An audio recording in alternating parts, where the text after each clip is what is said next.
Quand mes parents ont appris que j'avais perdu mon poste de direction, ils m'ont donné 48 heures pour faire mes valises et partir. Ce qu'ils ne savaient pas?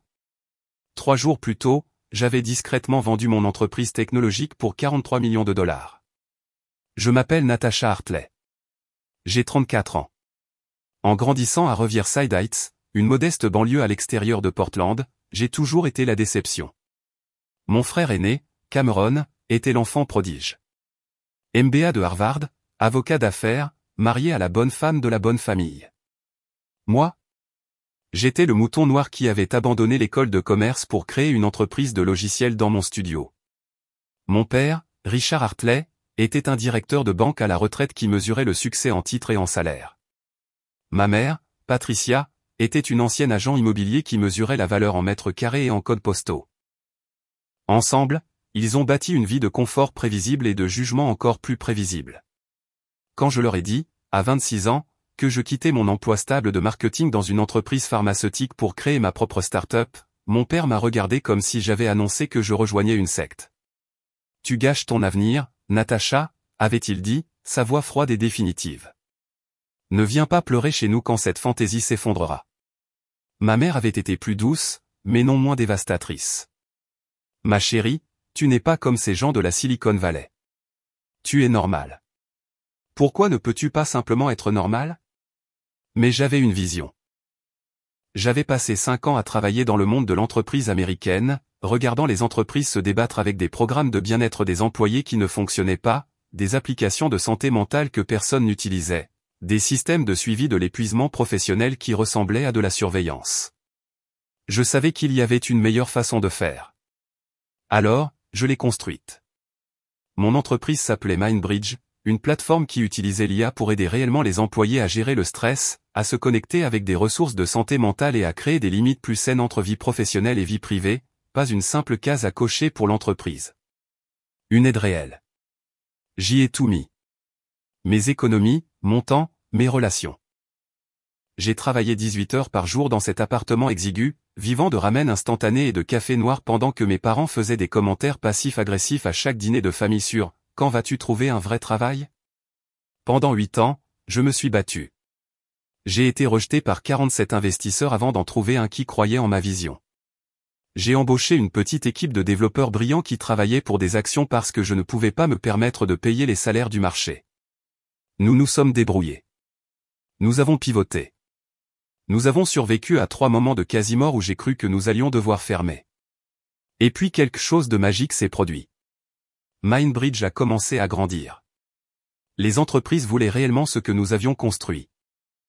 Nous avons décroché notre premier client majeur, une entreprise technologique du Fortune 500 avec 50 000 employés, puis un autre, puis un autre. En 2 ans, nous sommes passés de 7 employés à 120. Notre chiffre d'affaires est passé de 200 000 $ à 18 millions de dollars par an. Mais voici le truc. Je n'ai jamais rien dit à mes parents, après des années de leurs doutes, de leurs commentaires dédaigneux, de leur embarras à peine dissimulé. Quand leurs amis demandaient ce que je faisais dans la vie, j'ai simplement arrêté de partager. Quand ils demandaient des nouvelles de mon petit truc informatique, je haussais les épaules et je disais « ça va », et je changeais de sujet. Ils n'avaient aucune idée que nous avions été présentés dans TechCrunch. Aucune idée que nous avions remporté des prix d'innovation. Aucune conscience que j'étais courtisé par des offres d'acquisition. Mon mentor, la seule personne qui a vraiment cru en moi, était ma défunte tante Ramona. Elle avait été une programmeuse pionnière dans les années 1980, à une époque où les femmes dans la technologie étaient presque invisibles. Avant qu'elle ne décède d'un cancer quand j'avais 29 ans, elle m'a dit quelque chose que je n'oublierai jamais. Natasha. Le succès est le plus silencieux quand il est réel. Les gens qui ont besoin de l'annoncer font généralement semblant. Construis quelque chose qui compte et laisse le bruit venir te trouver. Et Ramona m'a laissé 30 000 $ dans son testament. De l'argent que j'ai utilisé pour maintenir Mindbridge en vie pendant notre trimestre financier le plus sombre. Elle m'a aussi laissé quelque chose de plus précieux. La confiance de croire en mon propre jugement même quand tout le monde pensait que j'étais folle. À 33 ans, Mindbridge avait attiré l'attention de Vanguard Systems, un immense conglomérat de logiciels d'entreprise. Ils voulaient nous acquérir. Les négociations ont duré 11 mois. 11 mois de vérification diligente, de protocoles d'accord, d'appels d'avocats et de nuits blanches. Je ne pouvais rien dire à personne. Les accords de non-divulgation verrouillaient tout plus solidement que Fort Knox pendant ces 11 mois. J'ai gardé mon style de vie modeste. Je conduisais toujours ma Honda Civic de 7 ans. Je vivais toujours dans mon appartement de 2 chambres dans le nord-ouest de Portland. Je me présentais toujours au dîner de famille où ma mère soupirait en disant que Cameron venait d'acheter un bateau et quand est-ce que j'allais me ranger et trouver la stabilité. Puis, un mardi matin de mars, l'affaire a été conclue. 43 millions de dollars. Ma part après impôts et paiement des investisseurs et des employés. Un peu plus de 31 millions de dollars sur mon compte bancaire personnel. Je me suis assise dans mon appartement ce soir-là, regardant le relevé bancaire sur mon ordinateur portable, et je n'ai rien ressenti. Pas d'euphorie, pas de soulagement, juste un étrange engourdissement creux. J'avais passé 8 ans à poursuivre cela. Et maintenant que je l'avais, la seule chose à laquelle je pouvais penser était comment mes parents réagiraient. Seraient-ils enfin fiers? S'excuseraient-ils de m'avoir douté? Me verraient-ils différemment? J'ai décidé de leur dire ce week-end-là. J'irai à leur dîner du dimanche, je les ferai asseoir et je leur annoncerai la nouvelle correctement. Peut-être que ce serait enfin le moment où notre relation changerait. Mais le destin en avait décidé autrement. Ce vendredi après-midi, j'ai reçu un appel de mon patron chez Vanguard Systems. Techniquement toujours mon patron pour la période de transition de 90 jours où je devais rester pour aider à intégrer Mindbridge dans leur plateforme. Natacha, a-t-il dit, sa voix tendue par la tension de l'entreprise. Nous restructurons l'équipe d'acquisition. Votre rôle de transition est éliminé. Nous honorerons les termes de l'acquisition, mais nous vous licencions avec effet immédiat. J'étais stupéfaite. Non pas parce que j'avais besoin du poste. J'étais déjà multimillionnaire, mais à cause de l'apparence. Vous licencier, signifiait que j'avais officiellement perdu mon emploi.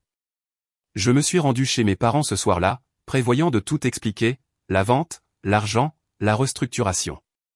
Mais quand j'ai franchi la porte, mon père se tenait déjà dans le hall, les bras croisés, ma mère planant anxieusement derrière lui. « Il faut qu'on parle », a-t-il dit froidement. Et c'est là que tout ce que j'avais construit, non pas l'entreprise, mais le fragile espoir que mes parents pourraient un jour me respecter, s'est effondré de la manière la plus spectaculaire qui soit.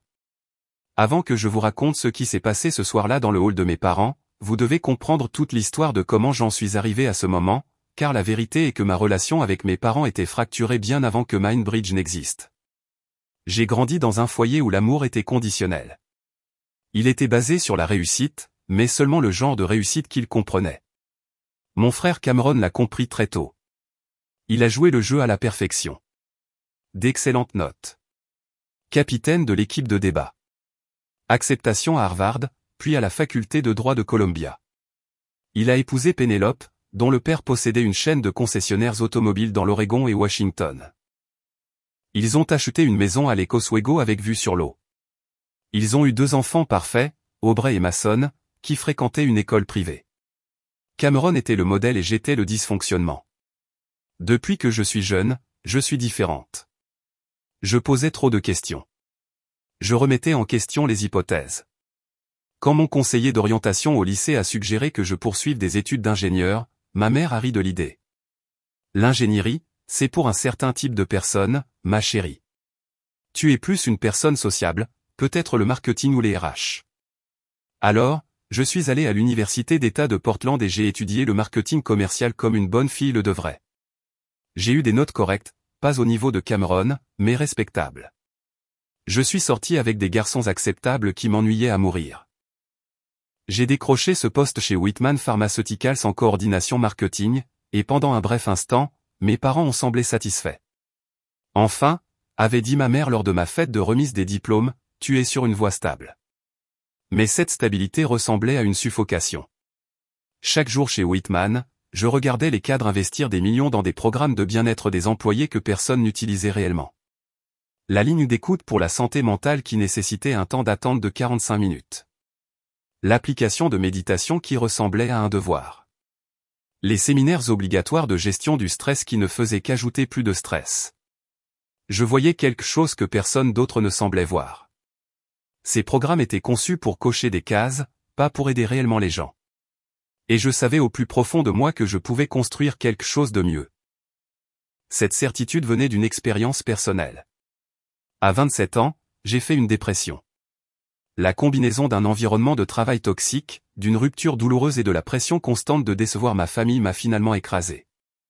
J'ai passé 3 mois à peine fonctionnel, agissant par automatisme, me sentant comme si je me noyais à la vue de tous. Les ressources de bien-être de l'entreprise étaient inutiles. Mais vous savez ce qui a aidé? Une combinaison de thérapie, d'une communauté en ligne de soutien et du suivi de mes propres schémas grâce à une application de journal que j'avais personnalisée. J'ai réalisé que la guérison n'était pas une solution unique. Elle était personnelle, adaptative et devait répondre aux besoins des gens là où ils se trouvaient. C'est alors que Mindbridge est né, non pas comme une idée d'entreprise, mais comme une solution à ma propre survie. Ma tante Ramona était le seul membre de la famille qui comprenait. Elle m'appelait tous les dimanches pendant ses premiers jours de start-up, écoutant mes peurs et mes frustrations. Elle avait vécu sa propre version de cela dans les années 1980, lorsqu'elle a essayé de lancer une société de conseil en logiciel et qu'on lui a dit à plusieurs reprises que les clients ne feraient pas confiance à une femme pour gérer leur système. Tes parents t'aiment, Natacha, m'a-t-elle dit un jour, mais ils aiment plus leur version de la sécurité. Ils ne peuvent pas imaginer un chemin qu'ils n'ont jamais vu auparavant. Ce n'est pas ton échec. C'est leur limitation. Ma tante Ramona avait travaillé chez Intel pendant le boom technologique, puis comme consultante indépendante. Elle ne s'est jamais mariée, n'a jamais eu d'enfant et vivait dans un modeste bungalow à Beaverton, rempli de livres et de vieux matériel informatique. Mes parents la plaignaient. Ils la voyaient comme un exemple à ne pas suivre, la femme qui avait choisi la carrière plutôt que la famille et qui avait fini seule. Mais je la voyais différemment. Elle était libre. Elle avait bâti une vie selon ses propres termes. Et quand elle est tombée malade, elle y a fait face avec la même dignité tranquille avec laquelle elle avait fait face à tout le reste. Le jour de sa mort, j'étais en réunion de présentation avec un investisseur potentiel qui a finalement refusé Mindbridge. J'ai reçu l'appel de ma mère. Ramona est partie. Les funérailles sont jeudi. Essaie d'avoir l'air présentable. Il y aura des gens de son ancienne entreprise. Même dans la mort, tout était question d'apparence. Lors des funérailles, j'ai appris des choses sur ma tante Ramona que je n'avais jamais su. D'anciens collègues ont parlé de ses innovations, de son mentorat auprès de jeunes femmes dans la technologie, de sa philanthropie discrète. Elle avait financé des bourses d'études. Elle avait conseillé des startups. Elle a vécu une vie riche et pleine que ma famille avait complètement ignorée parce qu'elle ne correspondait pas à leur définition étroite du succès. À la lecture de son testament, elle a laissé la plupart de ses biens à diverses œuvres de charité et programmes d'éducation technologique. Mais elle m'a laissé $30 000 et une lettre. La lettre disait, « Natacha, au moment où tu liras ceci, tu seras probablement en pleine lutte pour construire quelque chose qui compte. Utilise cet argent non seulement pour ton entreprise, mais aussi comme un rappel que quelqu'un a cru en toi quand ça comptait. Tes parents voient un risque là où je vois du courage. Ils voient de l'instabilité là où je vois de l'innovation. Ne laisse pas leur peur devenir ton plafond. Et souviens-toi, les gens qui doutent de toi le plus fort sont souvent ceux qui regrettent le plus leurs propres rêves non vécus. Construis ton rêve. Je suis déjà fier de toi. Ramona. J'ai pleuré pendant 3 heures après avoir lu cette lettre. Puis j'ai utilisé chaque centime de ces $30 000 pour maintenir Mindbridge en vie pendant notre pire trimestre financier, alors qu'il nous restait 6 semaines de fonds et aucune voie claire vers des revenus. Cet argent nous a acheté du temps et ce temps nous a permis de percer. Mes parents ne m'ont jamais demandé ce que Ramona m'avait laissé. Ils supposaient que c'était des bijoux sentimentaux ou peut-être quelques milliers de dollars. Ils n'ont jamais su qu'elle avait sauvé mon entreprise. Ils ne l'ont jamais su parce qu'ils n'ont jamais posé de questions sur mon entreprise. Dans leur esprit, Mindbridge était mon passe-temps, la chose que je faisais au lieu d'avoir une vraie carrière. Les dîners de famille sont devenus un art de la performance. Cameron parlait de son dernier cas, une acquisition de fusion complexe qu'il gérait. Pénélope discutait de la rénovation qu'il faisait sur leur maison de vacances à Bend. Ma mère montrait des photos des réussites des petits-enfants. Et moi? Je m'asseyais tranquillement, poussant la nourriture dans mon assiette, offrant des réponses minimales lorsqu'on m'interrogeait directement. Comment va le truc informatique, Natacha, demandait mon père, son ton suggérant qu'il faisait plaisir à un enfant avec son ami imaginaire. Ça va bien, disais-je. Tu gagnes de l'argent? Assez, accordait-il et retournait à la discussion sur la dernière réussite de Cameron. Ce qu'il ne savait pas, c'est que la 3e année, Mindbridge générait 2 millions de dollars de revenus annuels. La 5e année, nous avions atteint 8 millions de dollars. La 7e année, nous étions à 18 millions de dollars avec une équipe de 120 employés répartis dans 3 bureaux. Ce qu'ils ne voyaient pas, c'était les nuits tardives que je passais à soutenir des clients en crise, les emails de remerciement d'employés qui disaient que notre plateforme leur avait littéralement sauvé la vie, les prix d'innovation, les articles dans les grandes publications, les invitations à des conférences technologiques. J'avais arrêté de partager parce que leur indifférence était plus douloureuse que leur doute. Il y a eu un moment, cependant, qui a tout cristallisé. C'était Thanksgiving, 2 ans avant l'acquisition. Cameron venait d'être nommé associé dans son cabinet. Mes parents ont organisé un dîner de célébration avec la famille élargie. Champagne, traiteur, tout le tralala. Pendant les toasts, mon père s'est levé et a dit « J'ai toujours su que Cameron nous rendrait fiers ». Depuis qu'il était petit, il avait ce quelque chose de spécial, cette volonté, cette concentration.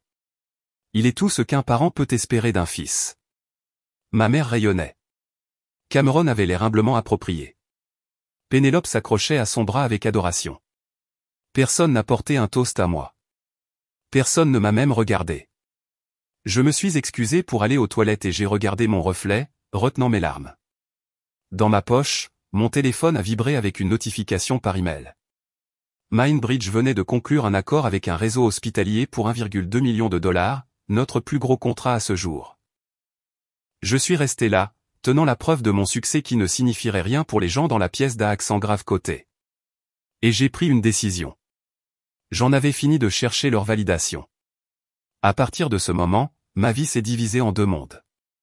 Le monde où je construisais quelque chose de révolutionnaire, où j'étais respecté et apprécié. Et le monde des dîners du dimanche et des visites de vacances obligatoires, où je restais la déception. J'ai cessé de m'attendre à ce qu'il change. J'ai cessé d'espérer qu'il me verrait soudainement. Et quand Vanguard System m'a approché pour des pourparlers d'acquisition, je n'ai pas soufflé un mot à personne dans ma famille. Pas pendant les 11 mois de négociation. Pas quand nous nous sommes finalement mis d'accord sur les termes. Pas quand les contrats ont été signés. Et la voix de Ramona résonnait dans ma tête. Le succès est le plus silencieux quand il est réel. J'avais prévu de leur dire après que tout soit finalisé, après la période de transition, après que je puisse le présenter comme un chapitre complet plutôt qu'une histoire en cours qu'ils pourraient décortiquer avec des doutes. Mais le destin, comme je l'ai dit, en avait décidé autrement. Ce vendredi, quand Vanguard a éliminé mon rôle de transition, j'ai ressenti un étrange sentiment d'ironie poétique. Je venais de vendre mon entreprise pour 43 millions de dollars et maintenant j'étais au chômage. Sur le papier, j'avais perdu mon emploi. En réalité, j'avais assuré une richesse générationnelle. Je savais que mes parents entendraient parler de la perte d'emploi. Les cercles professionnels de Portland étaient petits, et les nouvelles voyageaient. J'ai décidé de me rendre chez eux ce soir-là pour contrôler le récit. Je leur dirai tout en même temps. La vente, l'argent, la suppression de mon rôle, tout. J'expliquerai que la perte de ce poste de transition ne signifiait rien parce que j'avais déjà gagné la partie la plus importante. Je prouverai enfin que j'avais eu raison depuis le début. Alors que j'entrais dans leur allée à Riverside Heights, la maison où j'avais grandi avait l'air exactement la même. Même revêtement beige, même pelouse manucurée, même couronne sur la porte que ma mère changeait selon les saisons. Tout en elle criait sécurité, conformité, prévisibilité. Tout ce dont j'avais passé 8 ans à fuir. Je me suis approché de la porte, le cœur battant, répétant ma phrase d'ouverture. Mais avant que je puisse frapper, la porte s'est ouverte. Mon père se tenait là, le visage de pierre, les bras croisés sur sa poitrine. Derrière lui, ma mère planait anxieusement, se tordant les mains. « Il faut qu'on parle », a dit mon père, sa voix assez froide pour glacer le sang. Et j'ai su avec une certitude écœurante qu'ils avaient déjà entendu parler de ma perte d'emploi. Ils avaient entendu le seul élément de l'histoire qui confirmait tous les doutes qu'ils avaient jamais eus à mon sujet. Et ils n'avaient aucune idée des 43 millions d'autres éléments. Je suis entré et l'air était différent. Chargé de quelque chose de vif et de final. Ma mère ne me regardait pas dans les yeux. Elle s'est affairée à redresser un cadre photo sur la table du couloir qui n'avait pas besoin d'être redressé. Son tic nerveux depuis que j'étais enfant. « Asseyons-nous », a dit mon père, en désignant le salon. Pas une invitation, un ordre. Je les ai suivis, l'esprit en ébullition. Reste calme, me suis-je dit. Dis-leur juste tout. Ils comprendront une fois qu'ils connaîtront toute l'histoire. Nous nous sommes assis dans nos positions habituelles, mes parents sur le canapé couleur crème qu'ils possédaient depuis 15 ans. Moi dans le fauteuil en face d'eux. La même formation que nous avions occupée lors de chaque conversation difficile de ma vie. Quand j'avais annoncé que j'abandonnais l'école de commerce, quand j'avais quitté Whitman Pharmaceuticals. Quand je leur avais dit que je créais une entreprise. Toujours eux ensemble. Unis. Moi seul. En face. Mon père s'est éclairci la gorge. Nous avons reçu un appel cet après-midi de Douglas Chen. Tu te souviens de lui? Il est au conseil d'administration de Vanguard Systems. Il a mentionné en passant qu'il t'avait licencié aujourd'hui. Bien sûr. Douglas Chen avait été le client de mon père pendant des années. Le réseau professionnel de Portland était incestueusement petit. Papa, je peux t'expliquer, ai-je commencé. Il a levé la main. Je ne veux pas d'excuses, Natacha. Je veux que tu écoutes. Ma mère m'a enfin regardé et ce que j'ai vu dans ses yeux n'était pas de la sympathie. C'était quelque chose de pire. De la justification. Le regard de quelqu'un dont les pires prédictions s'étaient réalisées. Nous t'avons soutenu pendant 8 ans, a poursuivi mon père. 8 ans de cette absurdité avec ta petite entreprise d'application. Nous avons été patients. Nous avons été compréhensifs. Nous avons trouvé des excuses pour toi lors des réunions de famille quand les gens demandaient ce que tu faisais. Sais-tu à quel point il est embarrassant de voir Cameron réussir pendant que tu poursuis des fantasmes? Le mot « fantasme » a frappé comme une gifle. Mon entreprise comptait 120 employés. Nous avions changé des vies. Nous avions construit quelque chose de réel. Et il appelait ça un fantasme. Ton frère a été nommé associé, a ajouté doucement ma mère. Il a acheté à Pénélope une nouvelle Range Rover le mois dernier. Il prévoit un voyage en Italie cet été. Et toi? Tu t'es fait virer d'un poste de transition dans une entreprise qui ne t'appréciait apparemment même pas assez pour te garder. J'ai senti mes ongles s'enfoncer dans mes paumes. Vous ne comprenez pas ce qui s'est passé aujourd'hui. Nous comprenons parfaitement, a interrompu mon père. Tu as 34 ans, Natacha, pas de mari, pas d'enfant, pas de carrière stable. Tu as gaspillé tes 30 ans sur quelque chose qui ne fonctionne clairement pas. Douglas a dit qu'il t'avait restructuré. Sais-tu ce que ça veut dire? Ça veut dire que tu n'étais pas essentiel. Ça veut dire qu'ils t'ont trouvé jetable. Chaque mot était un couteau, précis et délibéré. C'est ce qu'était mon père, un homme qui mesurait la valeur humaine en titres et en tranches d'imposition. Quand vas-tu grandir, a-t-il poursuivi. Quand vas-tu accepter que tu n'es pas spécial? Tu ne seras pas la prochaine Steve Jobs. Tu es une femme de 34 ans sans véritable perspective, sans épargne retraite, sans plan. C'est pathétique. Le silence qui a suivi était assourdissant. Ma mère a baissé les yeux sur ses mains, n'offrant aucune défense. Elle ne l'a jamais fait. Elle avait passé toute mon enfance à être la chambre d'écho de mon père. Trop réfractaire au conflit pour jamais me défendre. J'aurais dû leur dire tout de suite. J'aurais dû tout exposer. L'acquisition, les 43 millions de dollars, la preuve que j'avais eu raison depuis le début. Mais quelque chose m'a arrêté. C'était peut-être la façon dont mon père avait dit, pathétique. C'était peut-être 8 ans de ressentiment accumulé qui se cristallisait enfin en quelque chose de froid et de clair. Ou c'était peut-être la voix de tante Ramona dans ma tête. Les gens qui doutent de toi le plus fort sont souvent ceux qui regrettent le plus leurs propres rêves non vécus. Nous avons pris une décision, a dit mon père en se penchant en avant. Ta mère et moi en avons longuement discuté. Nous pensons qu'il est temps d'employer la manière forte. Mon estomac s'est noué. Tu ne peux pas continuer à flotter dans la vie en attendant que les choses s'arrangent, a-t-il poursuivi. Tu as besoin de conséquences. De vraies conséquences. Alors, nous te donnons un délai. Tu as 48 heures pour trouver un vrai travail, pas une autre fantaisie de start-up. Un vrai travail avec des avantages et un salaire, ou tu devras quitter Portland. Je l'ai regardé. Quitter Portland? Tu es trop à l'aise ici, a ajouté ma mère, sa voix prenant ce ton raisonnable qu'elle utilisait quand elle était tout sauf raisonnable. Tu nous as comme filet de sécurité. Tu sais que tu peux toujours venir ici pour le dîner du dimanche. Toujours nous appeler si tu as besoin de quelque chose. Ce confort te permet de te complaire. Tu dois te débrouiller seul. Je me suis débrouillé seul, ai-je dit, ma voix dangereusement calme. Pendant des années. Vraiment, à défier mon père. Parce que de là où je suis assis, tu as joué à l'entrepreneur sans rien accomplir. Ta petite application ne t'a pas rendu riche. Tu conduis une voiture qui tombe en morceaux. Tu vis dans un appartement en location. Tu n'as rien à montrer pour ces 8 années, sauf l'échec. Le mot est resté en suspens dans l'air entre nous. L'échec. J'ai pensé à mon compte bancaire. Les 31 millions de dollars qui s'y trouvaient, prouvant tranquillement qu'il avait tort. J'ai pensé aux employés qui m'avaient envoyé des messages d'adieu en larmes aujourd'hui, me remerciant d'avoir créé Mindbridge, d'avoir bâti quelque chose qui comptait. J'ai pensé aux vies que notre plateforme avait littéralement sauvées, aux interventions de prévention du suicide, aux crises de santé mentale évitées, aux personnes qui avaient trouvé de l'espoir grâce à ce que nous avions construit. Et mon père appelait ça rien.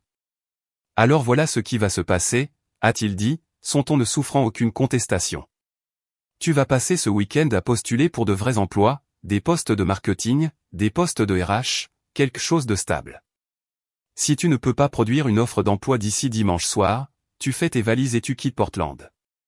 Va à Seattle ou San Francisco ou où que les gens comme toi aillent. Mais tu ne le feras plus à nos frais. À vos frais, ai-je répété lentement. Je ne vous ai pas pris d'argent depuis que j'ai 25 ans. Nous parlons de soutien émotionnel, a dit ma mère. Les dîners, les événements familiaux, le sentiment d'appartenance. Tu prends, Natacha, et tu ne donnes rien en retour. Cameron nous rend fiers tous les jours. Que nous donnes-tu? De l'inquiétude, de l'embarras, de la déception. La pièce a commencé à se brouiller sur les bords. C'était vraiment en train d'arriver. Ils étaient vraiment en train de me mettre dehors. Non seulement de leur maison, mais de la ville, de la famille, de toute prétention à l'appartenance. Et autre chose, a ajouté mon père. Nous organisons un dîner de famille le mois prochain pour l'anniversaire de Cameron. Une grande célébration. Je ne pense pas qu'il soit approprié que tu y assistes. Pas tant que tu ne te seras pas ressaisi.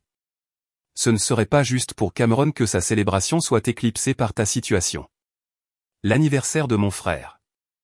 Il me désinvitait pour l'anniversaire de mon propre frère. Je me suis levé lentement, mes jambes fonctionnant encore d'une manière ou d'une autre bien qu'elles me semblassent faites d'eau. Laissez-moi m'assurer que je comprends bien. Vous voulez que je trouve un emploi dans une entreprise en 48 heures ou que je quitte Portland? Et je ne suis pas la bienvenue aux événements familiaux tant que je ne correspondrai pas à votre définition du succès. Tant que tu ne montreras pas une certaine maturité et une certaine responsabilité, a corrigé mon père. Oui. J'ai regardé ma mère, lui donnant une dernière chance d'être le parent dont j'avais toujours eu besoin.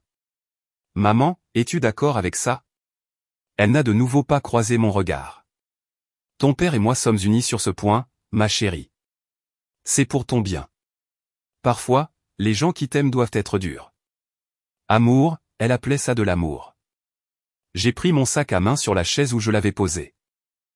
À l'intérieur se trouvait mon téléphone, qui avait 3 notifications d'applications bancaires que je n'avais pas encore vérifiées. Probablement la confirmation des règlements de transaction de l'acquisition.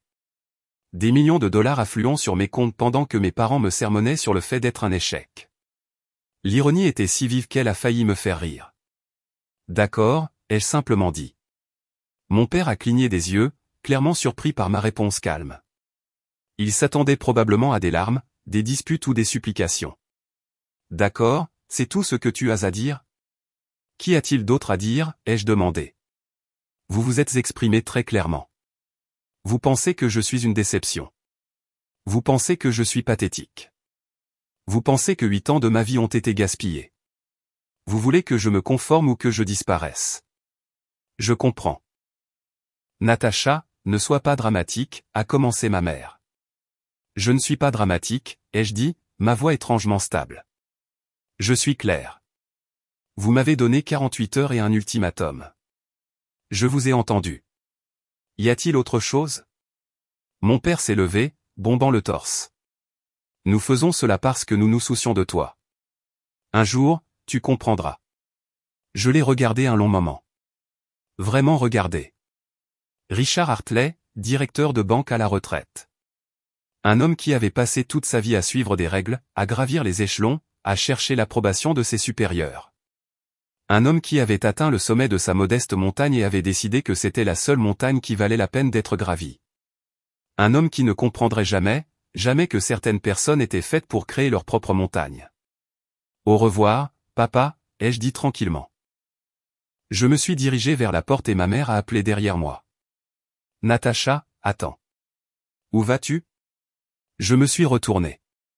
J'ai 48 heures, n'est-ce pas? Je devrais probablement commencer. Tu nous appelleras, a-t-elle demandé, et pour la première fois, j'ai entendu de l'incertitude dans sa voix. Pour nous dire ce que tu décides. J'ai souri, et c'était comme si quelque chose se brisait et guérissait en même temps. Bien sûr, maman. Je vous le ferai savoir. Je suis sorti dans l'air frais du soir, je suis monté dans ma Honda Civic de 7 ans avec 225 000 km au compteur, et je suis resté assise au volant pendant 5 bonnes minutes. Puis j'ai sorti mon téléphone et j'ai vérifié ses notifications bancaires. Virement reçu, 8 450 000 $. Virement reçu, 12 200 000 $. Virement reçu, 10 850 000 $. Les derniers paiements de règlement de l'acquisition, échelonnés à des fins fiscales. J'ai fait le calcul dans ma tête, avec le paiement initial et ses derniers virements, mon gain total après impôts et distributions s'élevait à 31,5 millions de $. Je suis resté assise dans ma vieille voiture devant la maison de mes parents, une multimillionnaire qu'ils venaient de mettre à la porte, et j'ai commencé à rire. Ça a commencé par un petit rire, puis ça s'est transformé en quelque chose de plus grand, quelque chose qui ressemblait à des années de souffle retenu qui se libéraient enfin. J'ai ri jusqu'à ce que les larmes coulent sur mon visage, jusqu'à ce que mon estomac me fasse mal, jusqu'à ce que l'absurdité de tout cela devienne la seule réponse rationnelle. Mon téléphone a sonné. C'était Simone, mon ancienne directrice des opérations chez Mindbridge et une de mes amies les plus proches. Salut, ai-je répondu, ma voix encore tremblante de rire et de larmes. Natacha, ça va? Tu as l'air bizarre. Simone, ai-je dit, je dois te raconter un truc de fou qui vient de m'arriver. Est-ce que Vanguard a foiré le dernier paiement? Parce que j'ai reçu le mien. Non, l'argent va bien. C'est mes parents. Ils viennent de me mettre dehors de Portland. Silence à l'autre bout du fil. Puis, je suis désolé, quoi? Je lui ai tout raconté. La nouvelle de la perte d'emploi qui s'est propagée par Douglas Chin, l'ultimatum, les 48 heures, le fait d'être désinvité de l'anniversaire de Cameron, tout. Quand j'ai eu fini, Simone est restée silencieuse un long moment. Puis elle a dit, Natacha, tu es multimillionnaire. Pourquoi ne leur as-tu pas simplement dit? Et c'était la question, n'est-ce pas? J'ai regardé la maison de mon enfance, les lumières brillant chaleureusement à travers les fenêtres. Mes parents, probablement à l'intérieur, discutant déjà de mes échecs pendant le dîner. Parce que, ai-je dit lentement, la réponse se formant au fur et à mesure que je la prononçais, je veux voir jusqu'où ils iront. Je veux voir exactement qui ils sont quand ils pensent que je n'ai rien. C'est soit brillant, soit masochiste, a dit Simone. Peut-être les deux. Probablement les deux, ai-je convenu. Mais je vais en faire quelque chose. Je vais leur donner exactement ce qu'ils ont demandé. C'est-à-dire? J'ai démarré ma voiture. Le moteur a tourné avec son cliquetis familier. Je vais disparaître pendant 48 heures. Je vais les laisser penser qu'ils ont gagné, qu'ils ont réussi à se débarrasser de leur fille ratée, et puis. J'ai quitté l'allée, regardant la maison rétrécir dans mon rétroviseur, et puis je vais leur montrer exactement ce qu'ils ont jeté. Je suis retourné à mon appartement dans le nord-ouest de Portland, l'esprit tourbillonnant de possibilités. Le compte à rebours de 48 heures avait commencé au moment où j'avais quitté la maison de mes parents, et je n'avais pas l'intention de perdre une seule minute. En rentrant, je me suis versé un verre de vin, un cabernet de la Napa Valley que je gardais pour une occasion spéciale. Se faire mettre à la porte par ses propres parents tout en étant secrètement multimillionnaire me semblait assez spécial. Je me suis assise sur mon balcon, surplombant les lumières de la ville, et j'ai rappelé Simone. J'ai besoin de ton aide, ai-je dit. Et j'ai besoin que tu ne me juges pas pour ce que je vais faire. Oh, mon Dieu, a gémi Simone. Ça va être chaotique, n'est-ce pas? Probablement. Mais écoute-moi. Pendant l'heure suivante, nous avons élaboré une stratégie. Simone avait toujours été la pragmatique, la voix de la raison pendant les moments les plus fous de Mindbridge. Elle m'avait calmé lors de crises de financement et avait célébré avec moi nos plus grandes victoires. Si quelqu'un pouvait comprendre ce que je préparais, c'était bien elle. Alors, si je comprends bien, a-t-elle dit après que j'ai exposé mon plan. Tu vas passer les prochaines 48 heures en silence total. Aucun contact avec ta famille. Les laisser penser que tu te démènes pour trouver un travail ou que tu fais tes valises pour quitter Portland. Pendant ce temps, tu vas mettre en place les fondations du reste de ton plan. Exactement, ai-je confirmé. Et dimanche soir, quand tes 48 heures seront écoulées, tu vas leur montrer exactement ce qu'ils ont jeté, ai-je terminé, mais pas de la manière à laquelle ils s'attendent. Samedi matin est arrivé avec une bruine grise de Portland, le genre de pluie qui semblait approprié pour ce que j'allais faire. Je me suis réveillé avec 17 appels manqués, 12 de ma mère, 5 de Cameron. Il y avait aussi des textos. Maman, Natacha, s'il te plaît, appelle-moi. Je m'inquiète pour toi. Maman, ton père est sérieux à ce sujet. Ne le teste pas, maman, au moins, fais-moi savoir que tu es en sécurité. Cameron, maman m'a appelé en pleurant. Qu'est-ce que tu as fait, bordel? Cameron, papa a dit que tu es parti en claquant la porte hier soir. Tu dois t'excuser et arranger ça. Cameron, Natacha. Réponds à ton foutu téléphone. J'ai mis mon téléphone en mode silencieux et je l'ai posé face contre le comptoir. Laissons-les s'inquiéter. Laissons-les se demander. Ils avaient passé 8 ans à ne pas se soucier de ma vie. Ils pouvaient bien passer 48 heures à s'en préoccuper. Au lieu de cela, j'ai ouvert mon ordinateur portable et je me suis mis au travail. D'abord, j'ai appelé mon conseiller financier, Trevor Kensington, la même personne qui m'avait aidé à structurer l'accord d'acquisition. Trevor, je dois agir rapidement sur quelque chose. À quelle vitesse pouvons-nous créer une fondation caritative? Ça dépend de la complexité, a-t-il dit. Pour quelque chose de basique, peut-être 2 semaines. Pour quelque chose de plus sophistiqué. J'en ai besoin pour lundi matin, ai-je interrompu. Il y a eu une pause. Natacha, ce n'est pas réaliste. Il y a des exigences légales, de la paperasse, des demandes à l'IRS. Je me fiche du coup. Je paierai pour un traitement accéléré, des frais juridiques d'urgence, tout ce qu'il faudra. Peux-tu mettre ton équipe dessus aujourd'hui? Une autre pause. Plus longue cette fois, puis, donne-moi 2 heures. Je te rappellerai avec un plan. En attendant, j'ai commencé à rédiger la déclaration de mission de ce que j'allais appeler la Fondation Ramona Hartley pour l'innovation technologique, du nom du seul membre de ma famille qui avait jamais cru en moi. Elle fournirait des fonds aux femmes entrepreneurs dans la technologie, en particulier celles issues de milieux non traditionnels. Des subventions, du mentorat, des ressources, tout ce que j'aurais aimé avoir quand je commençais. Je l'ensemencerais avec 5 millions de dollars initialement, avec l'intention de la faire croître au fil du temps. Trevor a rappelé exactement 2 heures plus tard. D'accord, voilà ce qu'on peut faire. J'ai 3 avocats qui travaillent sur ce dossier ce week-end. Nous pouvons avoir la structure de base en place d'ici dimanche soir, avec tous les documents déposés lundi matin. Ça te coûtera environ 85 000 dollars en frais accélérés et en travail juridique d'urgence. Fais-le, ai-je dit sans hésiter. Natacha, a dit Trevor avec précaution. Je dois te demander. Quelle est l'urgence? Tu viens littéralement de vendre ton entreprise. La plupart des gens prennent le temps de réfléchir à la philanthropie, pas de se précipiter dedans 48 heures après la clôture. J'ai souri au téléphone. Disons simplement que j'ai une échéance à respecter. Ensuite, j'ai appelé mon agent immobilier, Diana Wolf, quelqu'un avec qui j'avais travaillé de manière informelle lorsque je cherchais des locaux commerciaux pour Mindbridge il y a des années. Diana, j'ai besoin de voir des propriétés haut de gamme aujourd'hui. Aujourd'hui, a-t-elle paru surprise. Quel est votre budget? Dans la fourchette de 2 à 3 millions de dollars. Je veux quelque chose qui fasse une déclaration. Quelque chose dans le Pearl District ou peut-être les West Hills. De superbes vues, modernes, disponibles pour un achat immédiat. Il y a eu un temps de silence. Natacha, la dernière fois qu'on a parlé, tu cherchais des locations commerciales modestes. Qu'est-ce qui a changé? Tout, ai-je simplement dit. Peux-tu le faire ou pas?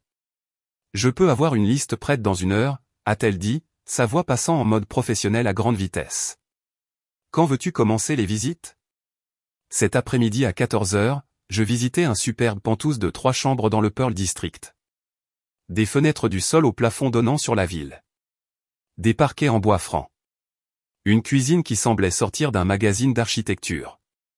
Une suite parentale avec un balcon d'où l'on pouvait voir le mont Hood par temps clair. Le prix, 2,7 millions de dollars. Les propriétaires sont motivés, a dit Diana alors que nous étions dans le salon. Ils ont déjà déménagé à San Diego pour le travail. Si vous êtes sérieuse, je pense que nous pourrions conclure en 2 semaines. Peut-être plus vite. Je le prends, ai-je dit. Diana a cligné des yeux. Ne voulez-vous pas voir les autres propriétés? Y réfléchir une nuit? C'est un achat majeur. Je le prends, ai-je répété. Préparez les papiers. Je virerai le montant total lundi matin. Pas besoin d'hypothèque. Ses yeux se sont écarquillés. Le montant total? Natacha, c'est 2,7 millions de dollars. Oui. Est-ce un problème? Non, pas de problème du tout, a-t-elle balbutié. C'est juste que la plupart des acheteurs financent même quand ils peuvent se le permettre. C'est waouh. J'ai souri. Je suis pleine de surprises ces derniers temps. Pendant que Diana se précipitait pour contacter les vendeurs et commencer la paperasse, je me suis assise dans le penthouse vide et j'ai regardé Portland s'étendre sous moi. La maison de mes parents était quelque part là-bas, à Riverside Heights, modeste et beige et totalement prévisible. Ils pensaient que je me démenais en ce moment, paniquant, envoyant désespérément des CV et pleurant dans mon oreiller d'être une déception. Au lieu de cela, j'achetais un penthouse de 2,7 millions de dollars en espèces. Mon téléphone a vibré. Un autre texto de ma mère, Natacha. Ça fait 24 heures. Ton père demande si tu as postulé pour des emplois. S'il te plaît, parle-nous. J'ai retourné le téléphone sans répondre. Ce soir-là, Simone est venue avec de la nourriture thaïlandaise et un soutien moral. Nous nous sommes assises sur le sol de mon appartement, le même appartement où j'avais vécu pendant 5 ans, avec sa moquette usée et ses appareils électroménagers démodés, et nous avons mangé des pad thaï dans des boîtes à emporter. Tu vas vraiment jusqu'au bout, a demandé Simone. Chaque étape, ai-je confirmé. Ils vont perdre la tête. Bien. Elle m'a étudié un moment. Tu sais, je te connais depuis 6 ans. Je t'ai vu gérer des clients impossibles, une quasi-faillite, tout ce cauchemar avec le patent troll qui a essayé de nous poursuivre. Je ne t'ai jamais vu comme ça. Comme quoi? Froide, a-t-elle simplement dit. Calculatrice. C'est assez terrifiant, honnêtement. J'ai posé ma nourriture. Tu veux savoir ce qui est terrifiant, Simone?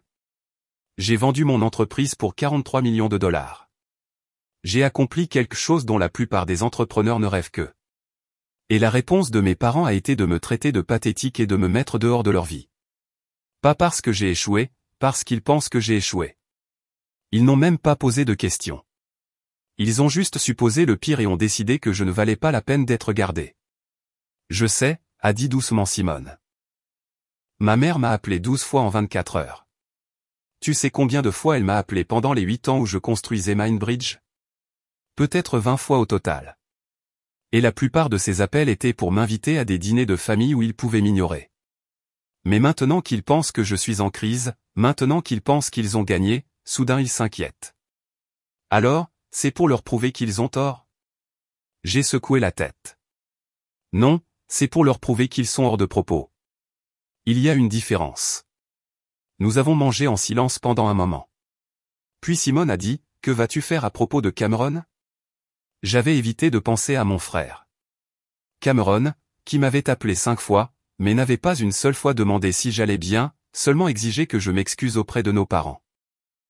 Cameron, qui avait été l'enfant prodige toute notre vie, et n'avait jamais une seule fois utilisé cette position pour me défendre. Rien, ai-je finalement dit. Il a fait son choix il y a longtemps. Dimanche matin est arrivé avec plus de textos. Ma mère avait apparemment dit quelque chose à la famille élargie, car j'avais maintenant des messages de ma tante Linda, de mon cousin Derek, même de ma grand-mère du côté de mon père. Des gens à qui je parlais à peine. Tous soudainement préoccupés par la situation. Tante Linda, ta mère dit que tu traverses une période difficile. Souviens-toi, la famille c'est tout. Derek, salut cousine, j'ai entendu dire que tu cherches du travail. J'ai peut-être des pistes dans la vente si ça t'intéresse. Grand-mère Hartley, Natacha ma chérie. Je suis sûr que quel que soit le désaccord que tu as avec tes parents, il peut être résolu. Ne sois pas têtu. Le récit se propageait. Natacha, la ratée, en pleine dépression. Trop fière pour accepter de l'aide. Mes parents devaient adorer la sympathie. La chance de jouer les parents inquiets face à leur fille difficile. J'ai vérifié mes emails et j'ai trouvé exactement ce que je cherchais, la confirmation de Trevor que les formalités pour la fondation Ramona Hartley se déroulaient comme prévu. Diana avait envoyé le contrat d'achat pour le Penthouse. Tout se mettait en place. À midi, j'ai fait quelque chose que je n'avais pas fait depuis des mois. J'ai fait une longue course le long du front de mer. La pluie avait cessé, laissant Portland étincelante et fraîche. J'ai couru devant les touristes et les familles, devant les musiciens de rue et les food trucks, devant tout le beau chaos qui faisait de cette ville ma maison. Mes parents voulaient que je quitte ça, que je parte parce que je ne correspondais pas à leur définition du succès. Quand je suis rentré à mon appartement, en sueur et pleine d'énergie, il y avait un message vocal de mon père. Sa voix était différente de celle de vendredi soir, moins autoritaire, plus incertaine. Natacha, c'est papa. C'est dimanche après-midi. Tes 48 heures sont presque écoulées. Ta mère est. Elle est bouleversée. Elle pense que nous avons peut-être été trop durs. Je lui ai dit que tu avais besoin d'une main de fer, mais... Il a marqué une pause, et je pouvais l'entendre lutter avec ce qu'il essayait de dire. Écoute, si tu as trouvé un travail, c'est bien. C'est ce que nous voulions. Mais si tu n'en as pas, nous pouvons en parler. Te donner un peu plus de temps. Rappelle-nous simplement. Fais-nous savoir ce que tu fais. J'ai écouté le message 3 fois, écoutant les fissures dans sa certitude. Il vacillait, se demandant s'il n'avait pas poussé trop loin. Ma mère devait être en train de pleurer, m'imaginant faire ma valise pour quitter Portland pour toujours. Mon père devait essayer de maintenir sa position ferme tout en s'inquiétant secrètement d'être allé trop loin. Bien. Laissons-les y réfléchir encore quelques heures. À 17 heures, je me suis habillé avec soin. Rien de trop chic, mais un jean foncé de bonne coupe, une blouse en soie, les boucles d'oreilles en perles de ma grand-mère. Je me suis regardé dans le miroir et j'ai pensé à tante Ramona, à la lettre qu'elle m'avait laissée, aux 30 000 $ qui avaient sauvé mon entreprise quand j'en avais le plus besoin. C'est pour toi, ai-je murmuré à sa mémoire. Pour avoir cru en moi quand personne d'autre ne le faisait. Puis je suis monté dans ma voiture et je suis allé chez mes parents pour la 2e fois en 48 heures. Mais cette fois, je n'y allais pas seul. Et cette fois, ce n'était pas moi qui allais repartir brisé. J'ai garé ma voiture dans l'allée de mes parents à exactement 18 heures, pile à l'heure de leur ultimatum de 48 heures. Mon cœur battait la chamade, mais mes mains étaient stables sur le volant. Derrière moi, 2 autres voitures se sont garées. Simone dans sa Tesla et Trevor Kensington dans sa Mercedes. Je leur avais demandé à tous les deux de venir comme témoins de ce qui allait se passer. Tu es prête pour ça, a demandé Simone alors que nous nous retrouvions tous dans l'allée. Plus prête que je ne l'ai jamais été pour quoi que ce soit, ai-je dit. Trevor a ajusté sa cravate nerveusement. Je pense toujours qu'il y a des moyens plus diplomatiques de gérer les conflits familiaux. Trevor, tu es ici en tant que mon conseiller financier, pas mon thérapeute, ai-je dit, mais sans méchanceté. J'ai besoin que tu vérifies les documents si mes parents remettent quoi que ce soit en question. C'est tout. Il a hoché la tête, serrant son portefeuille en cuir. J'ai sonné à la porte au lieu d'entrer comme je le faisais d'habitude. Ce petit acte me semblait symbolique. Je n'étais plus un membre de la famille qui passait à l'improviste. J'étais une visiteuse avec un rendez-vous. Ma mère a ouvert la porte, les yeux rouges et gonflés. Elle avait probablement pleuré toute la journée. Quand elle m'a vu là, avec 2 autres personnes, la confusion a traversé son visage. Natacha, a-t-elle soufflé. Oh, Dieu merci, tu es là. Nous avons été si inquiets. Ses yeux se sont posés sur Simone et Trevor. Qui sont ces gens? Pouvons-nous entrer, ai-je demandé calmement. Nous avons des choses à discuter. Nous, la voix de mon père est venue de derrière elle. Il est apparu dans l'embrasure de la porte, son expression dure, mais avec quelque chose d'incertain qui se cachait en dessous. Qu'est-ce qui se passe ici? Qui sont-ils? Voici Simone Park, mon ancienne directrice des opérations, et Trevor Kensington, mon conseiller financier. Ils sont ici comme témoins de notre conversation. Des témoins. La voix de ma mère est montée d'un cran. Natacha, qu'est-ce que c'est que ça? Pourquoi as-tu besoin de témoins? Pouvons-nous entrer, ai-je répété. La mâchoire de mon père s'est crispée, mais il a reculé. D'accord, mais je n'apprécie pas que tu amènes des étrangers chez nous pour une affaire de famille privée. Rien de ce qui s'est passé vendredi soir n'était privé, ai-je dit alors que nous entrions dans le salon. Vous m'avez donné un ultimatum l'un devant l'autre. Je vous rends simplement l'appareil en présence de mon propre système de soutien. Nous nous sommes installés dans la même formation que vendredi, mes parents sur le canapé, moi dans le fauteuil en face d'eux. Mais cette fois, Simone et Trevor m'encadraient comme des serre-livres. La dynamique du pouvoir avait changé, et je pouvais voir mes parents l'enregistrer avec une inquiétude croissante. Alors, a dit mon père, essayant de reprendre le contrôle de la situation. Vos 48 heures sont écoulées. Avez-vous trouvé un travail? Êtes-vous prête à nous montrer des lettres d'offres?